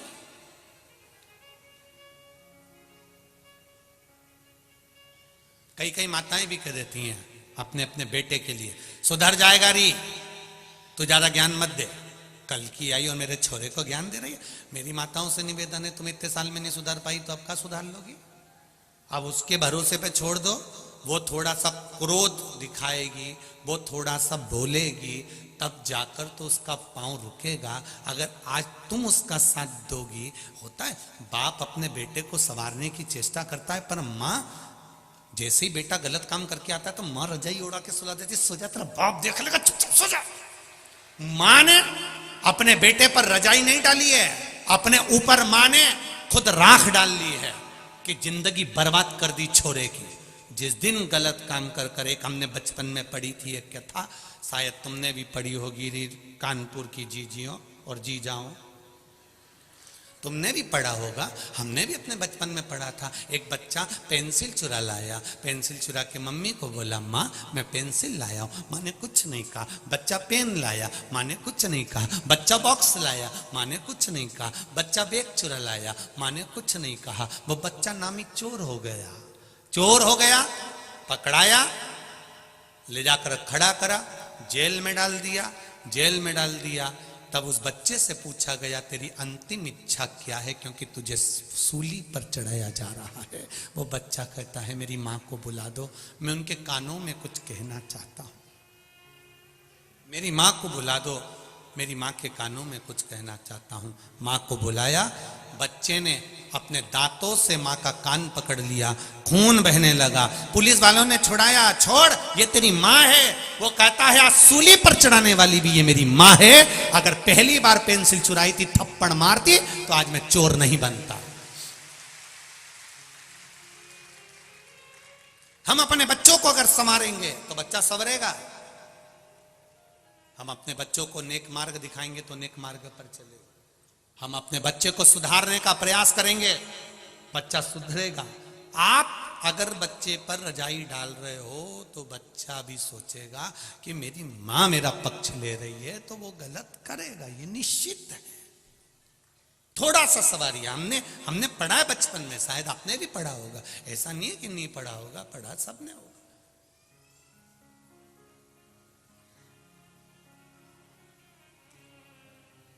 कुछ कुछ चीजें तो अभी तक नहीं भूल पाए हम भी, तुम भी नहीं भूले होगे। मटके की कथा, टम्मक टू रे टम्मक टू, वो भी चलता है, कोई भूले क्या? भले शिव कथा कह रही है,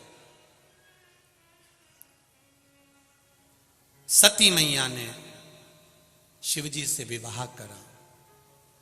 दक्ष प्रजापति की दृष्टि में शिव बुरे कैसे हो गए? केवल एक कारण शंकर भगवान का समझ में आ गया, मैं आया और शिवजी ने मुझे प्रणाम नहीं करा। इतनी सी बात, इतनी सी। अब किसी ने कहा कि शिवजी इतनी सी बात के लिए दक्ष प्रजापति की निगाह में शंकर बुरे हो गए थे? नहीं, शिव बुरे इसलिए हुए क्योंकि दक्ष प्रजापति ने चंद्रदेव को श्राप दिया था, रे चंद्रमा, मेरी बेटी का विवाह तुम्हारे साथ में हुआ है, तुम केवल एक रोहिणी पर ध्यान देते हो, बाकी की बेटियों पर ध्यान नहीं देते। मैं तुम्हें श्राप देता हूं चंद्रमा कि तुम्हें काया का रोग हो जाएगा। चंद्रमा के शरीर में काया का रोग हो गया, काया गल गल के नीचे गिरने लगी, टपक रही है चंद्र की काया। चंद्रदेव की आंख में आंसू आ गए। नारद जी से पूछा, नारद जी मेरी काया का रोग कैसे मिटेगा? नारद जी ने कहा, तुम शंकर भगवान की स्तुति करो, पूजन करो, शिवलिंग का निर्माण करो। शंकर भगवान की पूजन करने से, शिवलिंग के निर्माण से तुम्हें जरूर कुछ ना कुछ प्राप्त होगा, ये निश्चित है। आज एक बेटा आया, उसने पत्र लिखा है,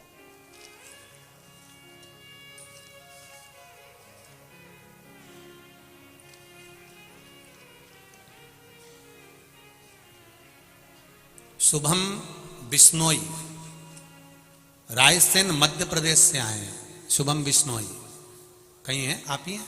दोनों हाथ हिला दो बाबू। श्री शिवाय नमस्तुभ्यम।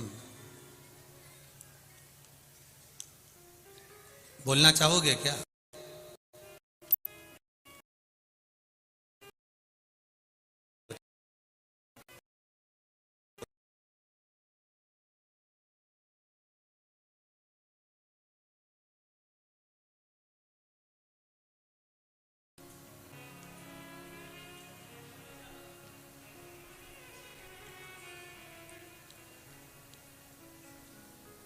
मेरा नाम शुभम बिश्नोई है, रायसेन मध्य प्रदेश से मैं आया हूं।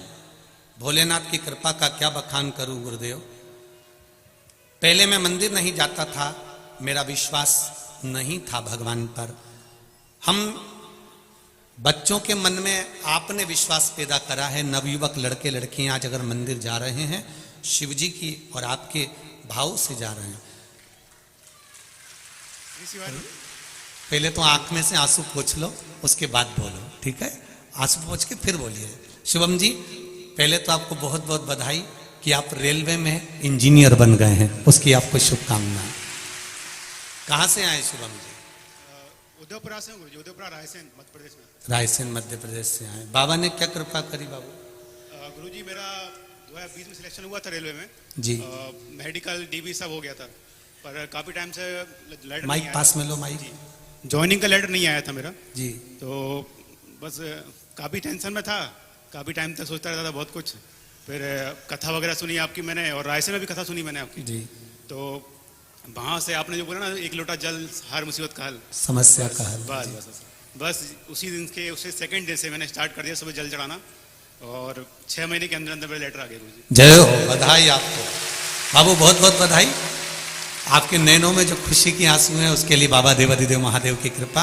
आप रेलवे में इंजीनियर बने, उसकी आपको बधाई। श्री शिवाय, श्री शिवाय नमस्ते। श्री शिवाय नमस्ते। बाबू बैठिए। हर हर शिव कृपा इसी को कहते। भगवान शंकर औघड़ी दयालु दातार, मेरा कैलाशी, मेरा अविनाशी, मेरा शिव देने में कमी नहीं रखता, उसकी कृपा होना चाहिए। दीदी दूंगा मैं, आप बैठो, दूंगा, बैठिए आप, मौका दूंगा मैं जरूर आप लोगों को। शिव कृपा का उदारता, शंकर की करुणा। महाराज चंद्रदेव को काया का रोग हो गया। देवऋषि नारद ने कह दिया शिवलिंग का निर्माण करो, शंकर भगवान की पूजन करो। शिवलिंग के निर्माण करने से, पूजन से क्या मिलेगा? ये तो कई लोग अपशब्द कहते हैं कि गुरुजी तो शिवरात्रि पर शंकर जी का अभिषेक कराते हैं और शाम को कराते हैं, रात्रि को कराते हैं। अरे भैया, शिवरात्रि का मतलब है शिवरात्रि, रात भर शिव जी की आराधना कर सकते हो। और केवल महाशिवरात्रि से मतलब नहीं है, 12 महीने शिवरात्रि आती है, 12 महीने रात भर शंकर की आराधना कर सकते हो। मेरे शिव जी की पूजन के लिए कोई समय मेरे शंकर के लिए नहीं बताया गया कि तुम सुबह पूजन करना, कि दोपहर में करना, कि शाम को करना। शंकर जगत के पिता हैं और पिता के कमरे में जाने के लिए बेटे को संकोच नहीं करना चाहिए। जब मर्जी पड़े तब चलो। तुम्हारा मन करे जब भगवान भोलेनाथ के पास जाओ, तुम्हारा मन करे तब शिव के पास जाओ।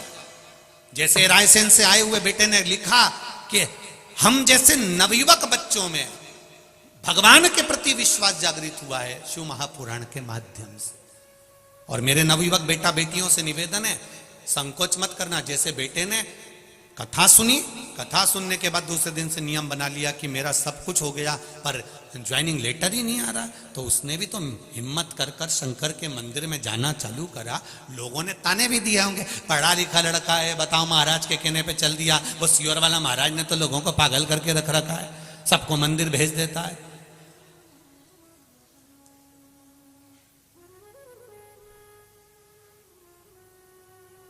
तो उसमें दिक्कत क्या है मंदिर जाने में? शिव मंदिर जाने में तकलीफ क्या है? सियोर वाले महाराज ने ये तो नहीं कहा आप लोगों से कि हमारे यहाँ आओ।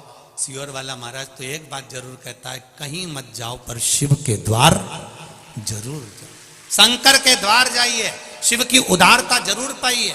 आज आप लाखों की संख्या में आए हुए हो, तीसरा दिन है कथा का, बाउंड्री के बाहर लोग खड़े हुए हैं, जहां देखो वहां, जहां मौका मिल रहा है वहां पर बैठकर कथा सुन रहे हो। ये आपकी दृढ़ विश्वास, दृढ़ता, भरोसा ही तो है जो आपको यहां तक लेकर आया है। जब आप इतने विश्वास से यहां पर आए हो तो उस विश्वास का फल मेरा भी तो विश्वनाथ देगा ही देगा, खाली तो नहीं छोड़ेगा। अगर विश्वास लेकर आए हो तो विश्वास का फल तो मिलेगा, प्राप्त तो होगा आपको, ऐसा तो नहीं कि नहीं देगा वो।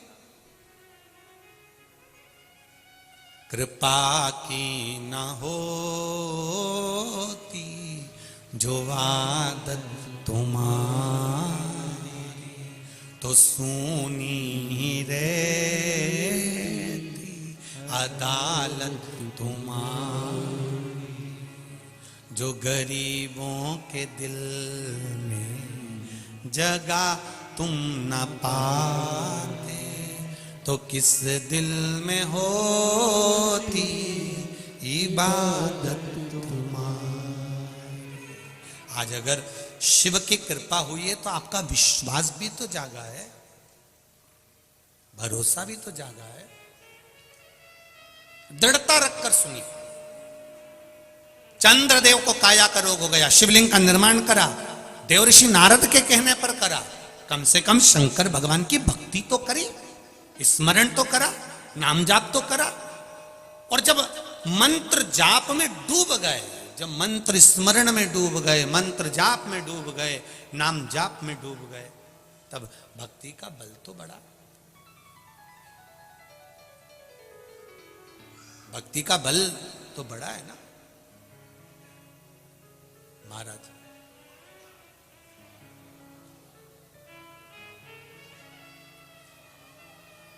उस भक्ति के बल पर शिव की आराधना। कार्यकर्ता थोड़ा ध्यान दें, पत्रकारों को नीचे घूमने की परमिशन है, वो कहीं पर भी घूम सकते हैं क्योंकि वो पत्रकार है, इसका ध्यान रखें।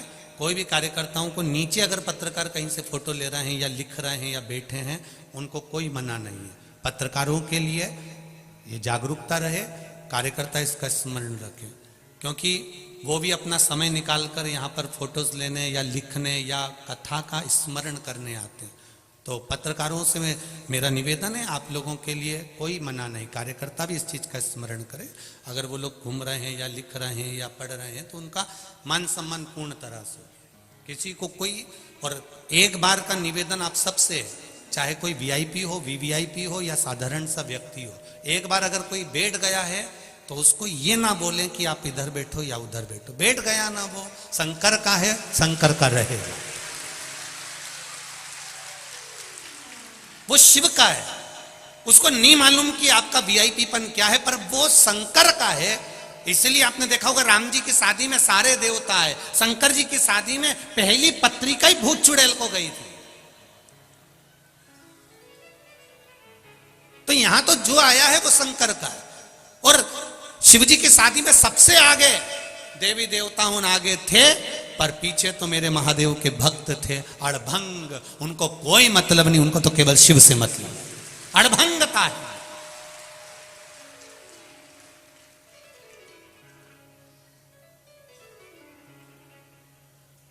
हमारा ये मना नहीं है, हमारे लिए वीवीआईपी, वीआईपी और आप सब एक जैसे हो। हमारे लिए उसके लाखों दीवाने बड़े से बड़े उसके चरणों में कंकड़ माटी से पड़े, उसके लिए सब बराबर। गुलाब जामुन खाओगे तो भी पेट में जाएगी, रबड़ी खाओगे तो भी पेट में जाएगी। हो सकता है तुम्हारे पास में अलग डिपार्टमेंट हो, तुम भेज दो तो वो अलग बात है, पर मेरे महादेव के पास में तो एक ही डिपार्टमेंट है। जो शिव की कथा में आ गया, भगवान ने कह दिया वो भले कुछ भी है उसकी झोली में भर कर भेजूंगा। वो गरीब है अमीर है जो है उसकी झोली मुझे भर। 3 घंटे कथा का रसतत्व आपके लिए और हमारे लिए। केवल आप कथा सुनते ऐसा नहीं है, हम भी कथा सुनते, वाचने के साथ में हम भी उस पर स्मरण करते। भक्ति का बल बढ़ाइए, उसका रसतत्व बढ़ाइए। शिव कथा कह रही, शिवलिंग का निर्माण करा, वो निर्माण करने के बाद में शंकर भगवान के शिवलिंग के निर्माण का जो आनंद था वो चंद्रदेव ने पा लिया और काया के रोग से मुक्त हो गए। काया के रोग से मुक्त। एक बात और आपसे कहेंगे, उतारिएगा। जिसके शरीर में सफेद चमड़ी पड़ने लगती है, चर्म रोग हो जाता है, या चेहरे पर आंख के पास में पूरा कालापन आ जाता है, उसको हमेशा याद रखना है, लाल चंदन का लेपन पीपल के पत्ते पर करिए। काय पर करना है? पीपल के पत्ते पर लाल चंदन का लेपन करिए। लेपन कर कर सोमवार की अष्टमी के दिन उसको लेपन कर कर वापिस निकाल कर शंकर भगवान पर उसका धीरे धीरे त्रिपुंड बनाकर लेपन करना प्रारंभ करिए। जब आप त्रिपुंड बनाकर लेपन करना प्रारंभ करें, उसके बाद उस चंदन को जो सोमवार की अष्टमी है तब निकाल कर लिया है और निकाल कर लाकर उसको डब्बी में रख लें। उस चंदन का प्रयोग चर्म रोग के स्थान पर थोड़ी थोड़ी मात्रा में करना प्रारंभ करें, पानी के साथ मिलाकर। परंतु उस चंदन को केवल 6 से 7 दिन में प्रयोग करिएगा, ज़्यादा नहीं।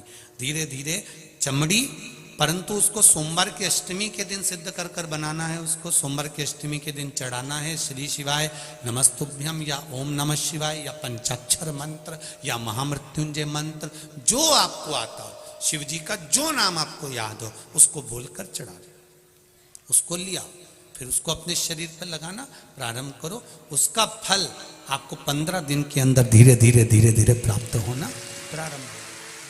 लाल चंदन का प्रयोग शिव जी के लिए अवश्य। दूसरा, जब विषम परिस्थिति आ जाए, ऐसा लग रहा है कि आपने पशुपति व्रत कर लिया, सोमवार की अष्टमी का प्रयोग कर लिया, मैंने शंकर जी की आराधना कर ली, तो भी विषम परिस्थिति चल रही, अभी तक कोई सुधार आने को तैयार नहीं है, तब शंकर जी के मंदिर में जब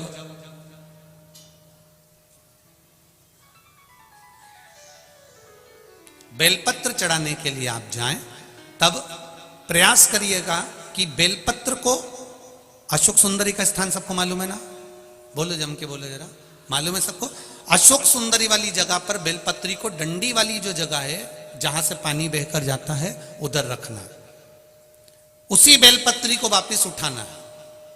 शिव जी के शिवलिंग पर जब बेलपत्री रखो तो डंडी का भाग, आप यहां बैठे हो तो डंडी का भाग पीछे की ओर होना चाहिए। शिवलिंग जैसे ये है तो डंडी का भाग पीछे की ओर, उसको रखकर 7 लोटा जल भगवान शंकर पर समर्पित कर दीजिए अपने भाव को रखते हो। अगर विषम परिस्थिति चल रही है, आपने पशुपति व्रत कर लिया, सोमवार के अष्टमी का कर लिया, उसके बाद भी कार्य नहीं हो रहा, अटक रहा है किसी कारणवश, कोई फाइल मोटी है, थोड़ा समय लग रहा है, तो 7 लोटा जल का प्रयोग करें। धीरे धीरे 7 लोटा जल शिव जी को बाल्टी में भरकर ले जाएं अपने घर से। 7 कलश जल शिव जी को समर्पित करना है और समर्पित करने के बाद उस बेलपत्री को वापस अपने ही घर पर लेकर आ जाना। 11 दिन 21 दिन उसको रखो, फिर उसका विसर्जन वापिस किसी नदी, सरोवर, तालाब या वृक्ष के नीचे कर दीजिए। बाबा हाथ पकड़कर बाहर निकाल ही देगा। परिस्थिति अगर बहुत विचित्र, विषमता, बहुत विषम परिस्थिति में उस जगह पर इसका प्रयोग कर सकते। शंकर भगवान को रिझाना, बेलपत्र का प्रयोग भगवान शिव को रिझाने का जो आनंद है, शिव को जो मनाने का आनंद है, वो एक स्वरूप ही अलग है, उसका एक स्वरूप आनंद है। शंभु शरणे पड़ी मांगू घड़ी रे घड़ी, दुख काटो दया करी ने दर्शन। शिव की आराधना का फल प्राप्त करें, भक्ति प्रबल होनी चाहिए। चंद्रदेव की काया ठीक हो गई। आज दक्ष प्रजापति की सभा लगी है, शिव जी जाकर बैठ गए, उठ नहीं पाए, नमन नहीं कर पाए, प्रणाम नहीं कर पाए, देख नहीं पाए। जब नहीं देखा, दक्ष प्रजापति को क्रोध आ गया। क्रोध आया, खड़े हो गए, श्राप दे दिया, रे शिव, ये केवल देखने का श्राप नहीं है, ये केवल दक्ष प्रजापति ने इसलिए शंकर जी का अपमान करा क्योंकि इन्होंने चंद्रदेव की काया को ठीक कर दिया था। श्राप दिया था दक्ष प्रजापति ने, और चंद्रदेव जब सभा में आकर बैठे तो उनकी काया ठीक थी। चंद्रदेव की काया बिल्कुल ठीक। दक्ष प्रजापति ने पूछा, चंद्रदेव की काया ठीक कैसे हो गई? मैंने श्राप दिया था तो ये तो ठीक नहीं होना था, फिर ये ठीक कैसे हो गया? तब देव ऋषि नारद ने कहा, दक्ष प्रजापति, तुमने श्राप दिया है, पर सवारने वाला वो भोलेनाथ सामने बैठा हुआ है, उसने सवार। शिव ने इसको अच्छा कर दिया, हाँ, शंकर भगवान ने इसको अच्छा कर दिया, हाँ। रुको, अब गुस्सा, अब क्रोध चरम पर पहुंच गया। अब क्रोध पहुंचा तो जैसे ही दक्ष प्रजापति अंदर आए और नारद जी ने कह दिया कि चंद्र की काया इसलिए ठीक हुई क्योंकि उसको शिवजी ने ठीक कर दिया, तो अंदर आते से ही तिलबिला रहे थे।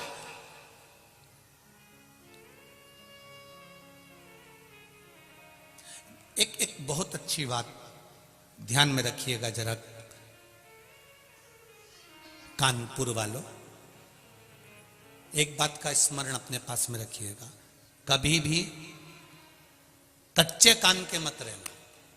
कोई अगर तुमको भर दे, कोई तुमको कुछ कह दे, कई लोग ऊंचे ऊंचे पद पर बैठे रहते हैं, बहुत ऊंचे ऊंचे सिंहासन उनके पास में रहते हैं, बहुत ऊंचे पद पर बैठने के बाद भी कोई उनको भर देता है, सर इस व्यक्ति ने तुम्हारे लिए ऐसा किया था, सर की बुद्धि में वो बैठ गई, अब सर उससे बदला लेकर तुरंत ट्रांसफर कर दी है।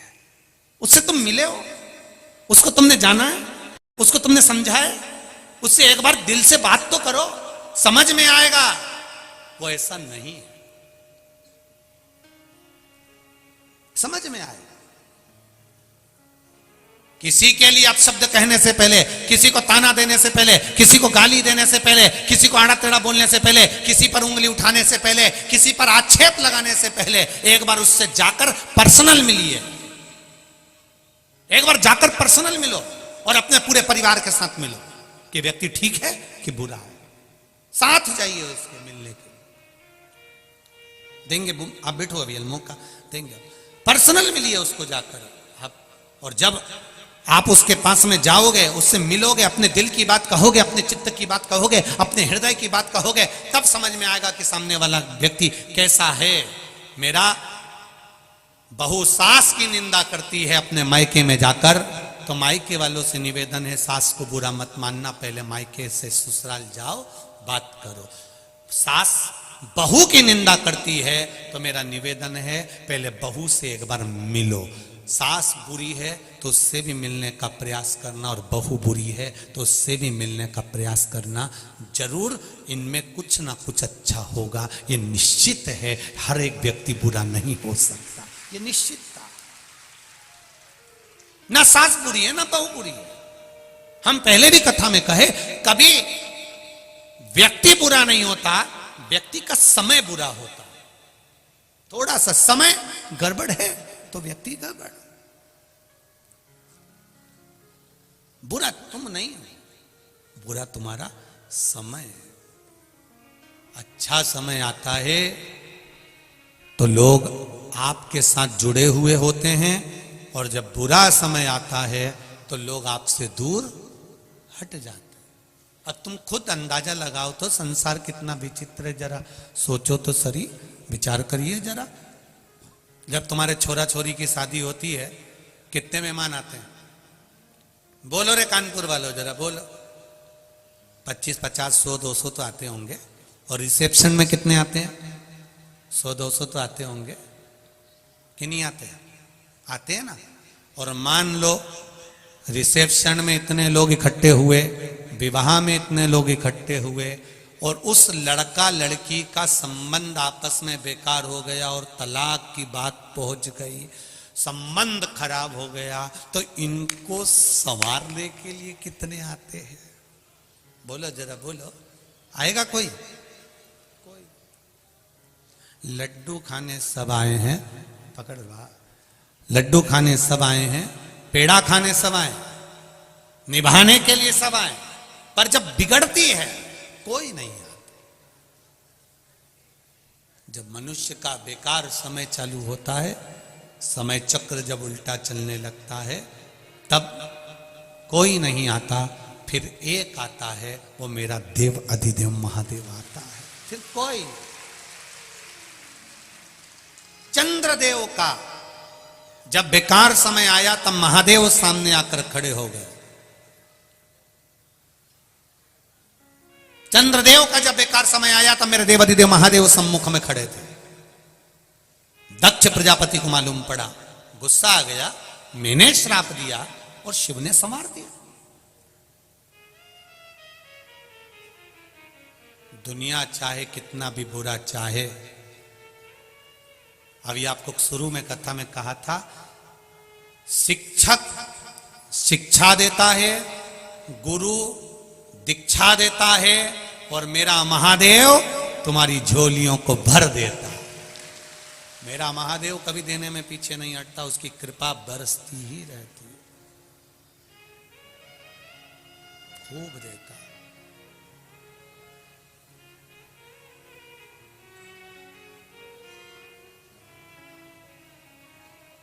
वो देने में पीछे नहीं हटता महाराज।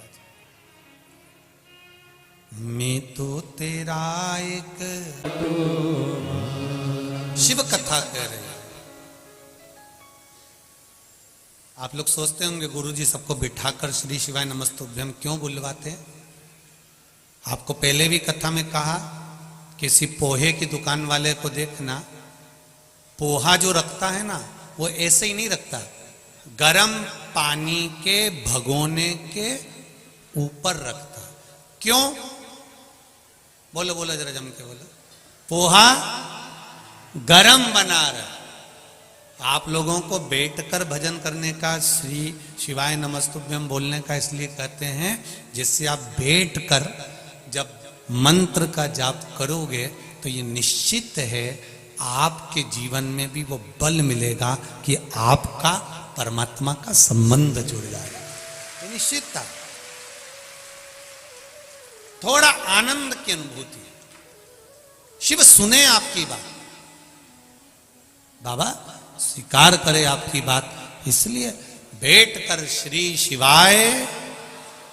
और ऐसा नहीं नमस्तुभ्यम ये 5 बार बोलने के बाद अपने हृदय की बात भी बोलना है आपको बाबा को। इसलिए हम सबकी तरफ से एक साथ बोल देते हैं, भोला सब दुख, जरा जम के बोलो, भोला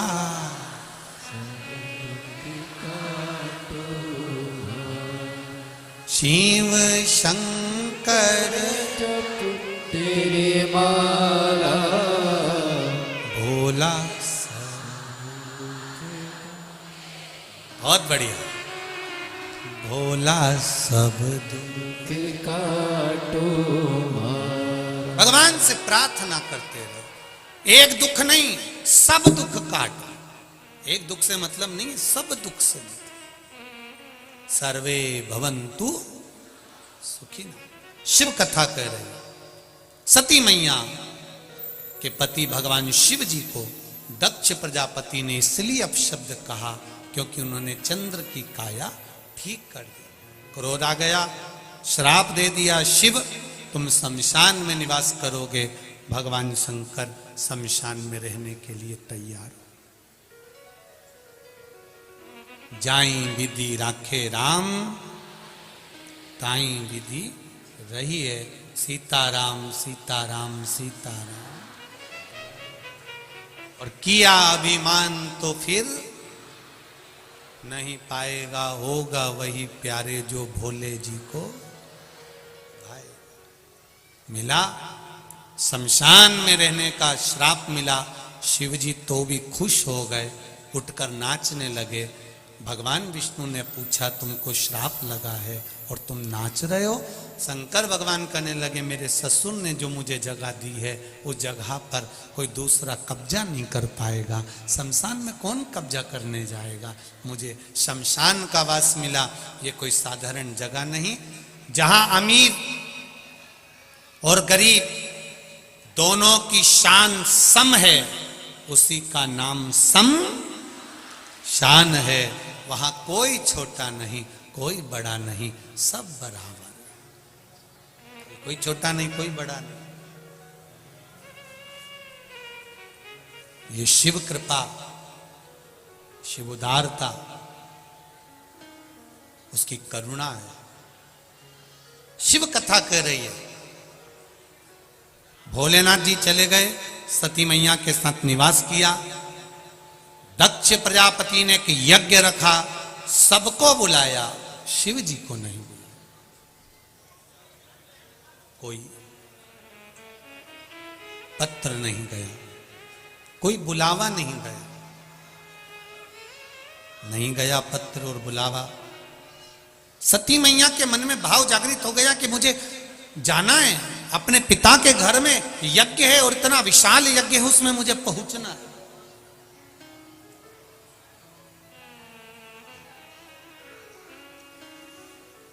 मेरे पिता के घर के यज्ञ में मुझे जाना, जाने के लिए आतुर हो। शिव जी से कहा बाबा मेरा मन है मैं भी अपने पिता के घर में यज्ञ में जाऊं। शिव जी ने समझाया, सुनो सती, तुम्हारे पिताजी ने सबको बुलाया है पर मुझे नहीं, इसलिए जाकर क्या करोगी? यहीं पर श्रेष्ठता है सती, आप रुको यहीं पर, आप यहीं। सती मैया नहीं मानी, जाने के लिए आतुर था। मायके जाए बेटी, मना नहीं है। बेटियां अपने मायके जाएं, अपने पापा मम्मी के घर जाएं, मना नहीं। अपने पिताजी के यहाँ, अपनी माता जी के यहाँ जाए, मना नहीं है। पर उस जगह पर ना जाए जिस जगह पर सम्मान अपने पति का ना। अगर अपने पति के लिए अपशब्द बोला जा रहा है, आड़ा टेढ़ा कहा जा रहा है, तो वहां जाने की कोई श्रेष्ठता नहीं है। वहां जाकर फिर करोगे क्या? उसकी श्रेष्ठता समाप्त है। जाओ पिता के घर में, जाना चाहिए जब तक माँ बाप जिंदा हैं, जब तक माता पिता जीवित हैं तब तक बेटियां मायके आती हैं, और जिस दिन माँ बाप चले जाते हैं तो बेटियां भी मायके आना बंद कर देती हैं, फिर वो अपने घर पर रहती हैं। माता पिता के रहने से बेटियां आती, जब माता पिता नहीं रहते तो बेटियां भी नहीं। क्या करेंगे आके हम? महाराज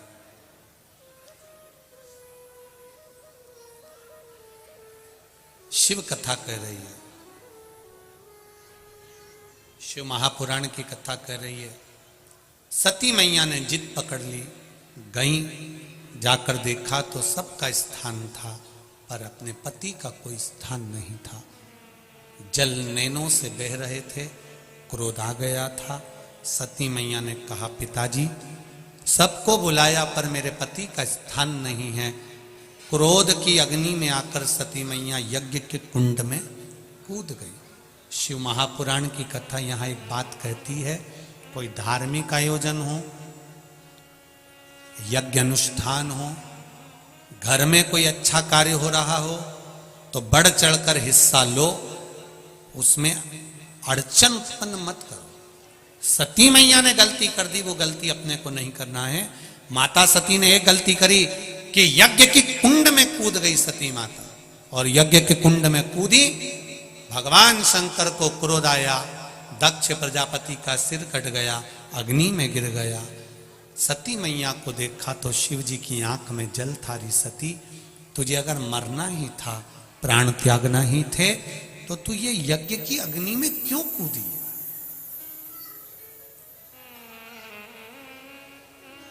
यज्ञ कुंड में कूदना ये श्रेष्ठता नहीं है। कोई अच्छा कार्य हो रहा हो, रामायण भागवत गीता शिव पुराण यज्ञ अनुष्ठान दान भंडारा भोजन कुछ अच्छा हो रहा हो, धार्मिक आयोजन हो रहा हो, बन सके तो उसमें सहयोग करो, ना बन सके तो थोड़ा सा पीछे हट जाओ।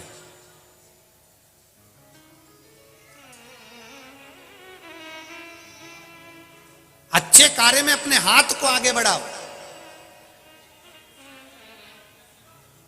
पर अच्छे कार्य में अपनी पांव मत अड़ाओ, अपनी टांग मत अड़ाओ। शिव कथा कह रही है, भगवान शंकर का गुणगान कर रही। सती मैया जलकर भस्म हो गई। शिव जी ने कहा, सती तू यज्ञ की अग्नि में कूद कर अपने प्राणों को त्यागी है, इसलिए मैं तुझे कहता हूं सती, तू कोयल की योनि पाएगी, और जब 2 अधिक होंगे, 2 आषाढ़ पड़ेंगे, अधिक मास में जब 2 आषाढ़ पड़ेंगे तब तू मेरा पूजन अर्चना करेगी, और पूजन अर्चना करेगी तब उस योनि से छूटेगी। हमारे यहाँ पर आषाढ़ के 2 अधिक पड़ते हैं, तब हम उसको कोकिला अधिक मास कहते हैं। जिस समय पर माता सती ने कोयल की योनि पाने के बाद में शिव जी का भजन पूजन अर्चना किया, अर्चना करते करते सती मैया कोयल की योनि में थी। 2 आषाढ़ पड़ने पर, 2 अधिक मास पड़ने पर, अधिक मास में 2 आषाढ़ पड़े, तब उन्होंने शिव अर्चना में अपना मन लगाया। कोयल बनकर अपनी चोंच में पानी भरती थी, पंख पर पानी लगाती थी और शिव जी पर जाकर झड़ा देती थी।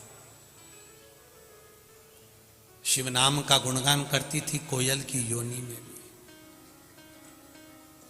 कोयल की योनि पाने पर भी शिव नाम का गुणगान करती।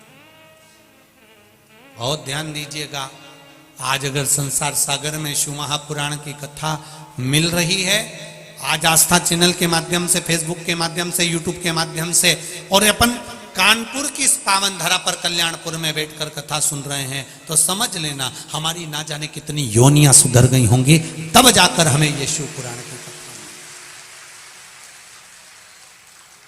तब जाकर हमारे जीवन में शिव तत्व प्राप्त हुआ है, शंकर का अनुमोदन हुआ है, शिव महापुराण मिली है सहजता से। शिव कथा कह रही, भगवान शंकर का संवाद कर रहा है, आनंदमय लीला कर रही है। कोयल की योनि से माता सती छूट गई, हिमालय राज की कन्या पार्वती के नाम से विख्यात हो गई। जन्म लिया, देवऋषि नारद ने उनका जन्म वर्णन कर दिया कि इसको तो दुख मिलेगा, पति नग्न वेशधारी मिलेगा, मृग चर्म लपेटने वाला, भस्म रमाने वाला, जटाजूट बांधने वाला। तब देवऋषि नारद ने कहा ऐसा पति मिलेगा। तब माता मैनावती ने कहा मैं बेटी का विवाह नहीं करूंगी। हिमालय राज ने भी कह दिया ऐसे घर में बेटी क्या देना। आज आप सबसे एक ही निवेदन करना चाहेंगे हम कि बहुत बड़ा पेट्रोल पंप देखकर या बहुत बड़ा गाड़ी बंगला देखकर या बहुत जागीर देखकर बेटी को नहीं बिहाना। बेटी को ये देखकर बिहाना कि लड़का सही हो, कोई गलत व्यसन में ना डूबा हुआ हो, जो आपकी बेटी का आदर कर सके, बेटी का सम्मान कर सके, बेटी का आदर और सम्मानजनक शब्दों से संबोधन कर सके। वरना बेटी अगर जाकर अच्छे बहुत पैसे वालों के यहाँ दे दो और बेटी को रोना पड़े तो वो फिर कन्यादान का कोई महत्व नहीं है। हमारा उस कन्यादान की कोई महत्वता नहीं है। उस बेटी को सुख रहना चाहिए और वाणी का सुख मूल हो।